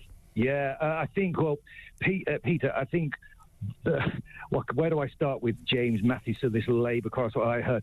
I thought, here is a man who is the best recruiting sergeant for reform that you could ever wish for, because there he is conflating totally genuine immigrants who are fleeing war zones and those coming over totally illegally and criminally on rubber boats paying a fee to do so. Conflating those two and making out that anyone who says it at the top of the Reform Party is, as you quite rightly disagree with, racist. I mean, it's this classic progressive globalist left mantra that is so tired, but the more they do it, the more people are signing up to the 153,000 and counting. Tarquin, I think I agree with you, and simply by saying Reform UK is racist, I think there are probably, like it is the case with the Labour Party, the Conservative Party, the Liberal Democrats, many political parties, there are probably individual people within those parties, because you can't account for the views of every single person who's a member of a political party. But the message of Reform UK, I'm not a member of any political party. I used to be a member of the Conservatives, as you know. I don't support them any longer. I don't support Reform UK. I try to hold their feet to the fire as much as I do with other politicians, but simply to say something is racist, and I did challenge him on that. And I think that we need to be sort of careful about labelling an entire political party in this regard. You did, and you did a perfectly brilliant journalistic, objective job there, Peter. Well done. And he just blunderbussed straight through you, because that's what they do. So there's no surprise there. I think the point is that the more that he and Starmer, when Starmer goes far right thugs and just labels a whole genus of people as one thing and says that's what they are, take it or leave it, and we're going to ram them through the courts. To normal British people, it doesn't sit well. They aren't going to go, oh yes, I agree with that. No, they're not. They're going to go, hold on, that's not due process, that's not fair, every case on its own merit. And to just label the whole goddamn lot, of course they want to say a plague on both your houses, and they are doing, Peter, they are doing. Yeah. Well, listen, thanks for your thoughts, Tarquin, and a very happy New Year to you. Thanks also to Mary in County Down, who says people calling a politician they disagree with mentally ill is unacceptable, it's crass and it's stupid. Well, certainly I did challenge the caller there. You know, he's not a qualified psychologist or psychiatrist, neither am I. And yeah, I think there are words that people use, and perhaps that's what Tarquin would perhaps make that point as well in regard to people who are, we do label people in different ways, and perhaps we shouldn't. Just very briefly, Michelle in London, I've got to talk to James Max, who's coming up between 7 and 10, and looking forward to chatting to him. But Michelle, I think you just have a brief point to make, if you would. Oh, hi, Peter. Thank you for taking my call, and Happy New Year. Happy New Year to you, Michelle. That phone call that you had, what they're doing to the Holocaust, Peter, I'm a little bit. I did history at school. My family were in the war. It was a world war. It was a world war. What don't people understand? Yeah. You've got to commemorate it, don't you? You've got to commemorate it, you've got to remember it, and you've got to make sure that the next generation remembers it as well. Yeah, but you've got to, it just seems like people are treating victims like criminals and criminals like victims. Yeah. Somebody has to wake up. It is wrong. There's two roads in life. There's a right road and the wrong road. And I think a lot of people will. I think a lot of people will agree with you with that on Michelle. And yes, we will continue to cover those stories in regard coming up to Holocaust Memorial Day, which is the 27th of January. James Max, lovely to see you. Very nice to see you too. A very nice festive season. Happy Hanukkah to you. Yeah, thanks. And what's coming up in your programme between 7 and 10? Many things. We'll be going through all the big stories as we've been talking on the station. There's a lot of educational discussion about, and we'll certainly be looking into not only the changes which they're proposing to the national curriculum, but also going back on some of those comments that were made in the Sundays about VAT going on independent school fees and what it all means for not only our education system, but also I want to find out what should our children be taught at school on the basis that the government seems to think that they know best. We've got an education secretary who blah, blah, blah went to Oxford, but seems to have had very little experience of doing anything else other than being a politician. And it's like, bore off. You're coming up with ideology. So we'll be looking into her ideology, but perhaps looking into more what our children should be learning. We'll be joined by Claire Muldoon. She'll be going through the big stories of the day with me. We'll be finding out about weight loss drugs. There's quite a lot of discussion about how effective they are, but also the dangers. Funnily enough, we might turn our attention to smashing the gangs, because apparently that's still something that Labour keep talking about. And yet they still keep coming. The migrants arrive on our shores. So we'll be talking about that, finding out about what could possibly be done to deal with it on the basis that the government haven't done much. New Year travel chaos, lots of parties being cancelled. The weather is turning.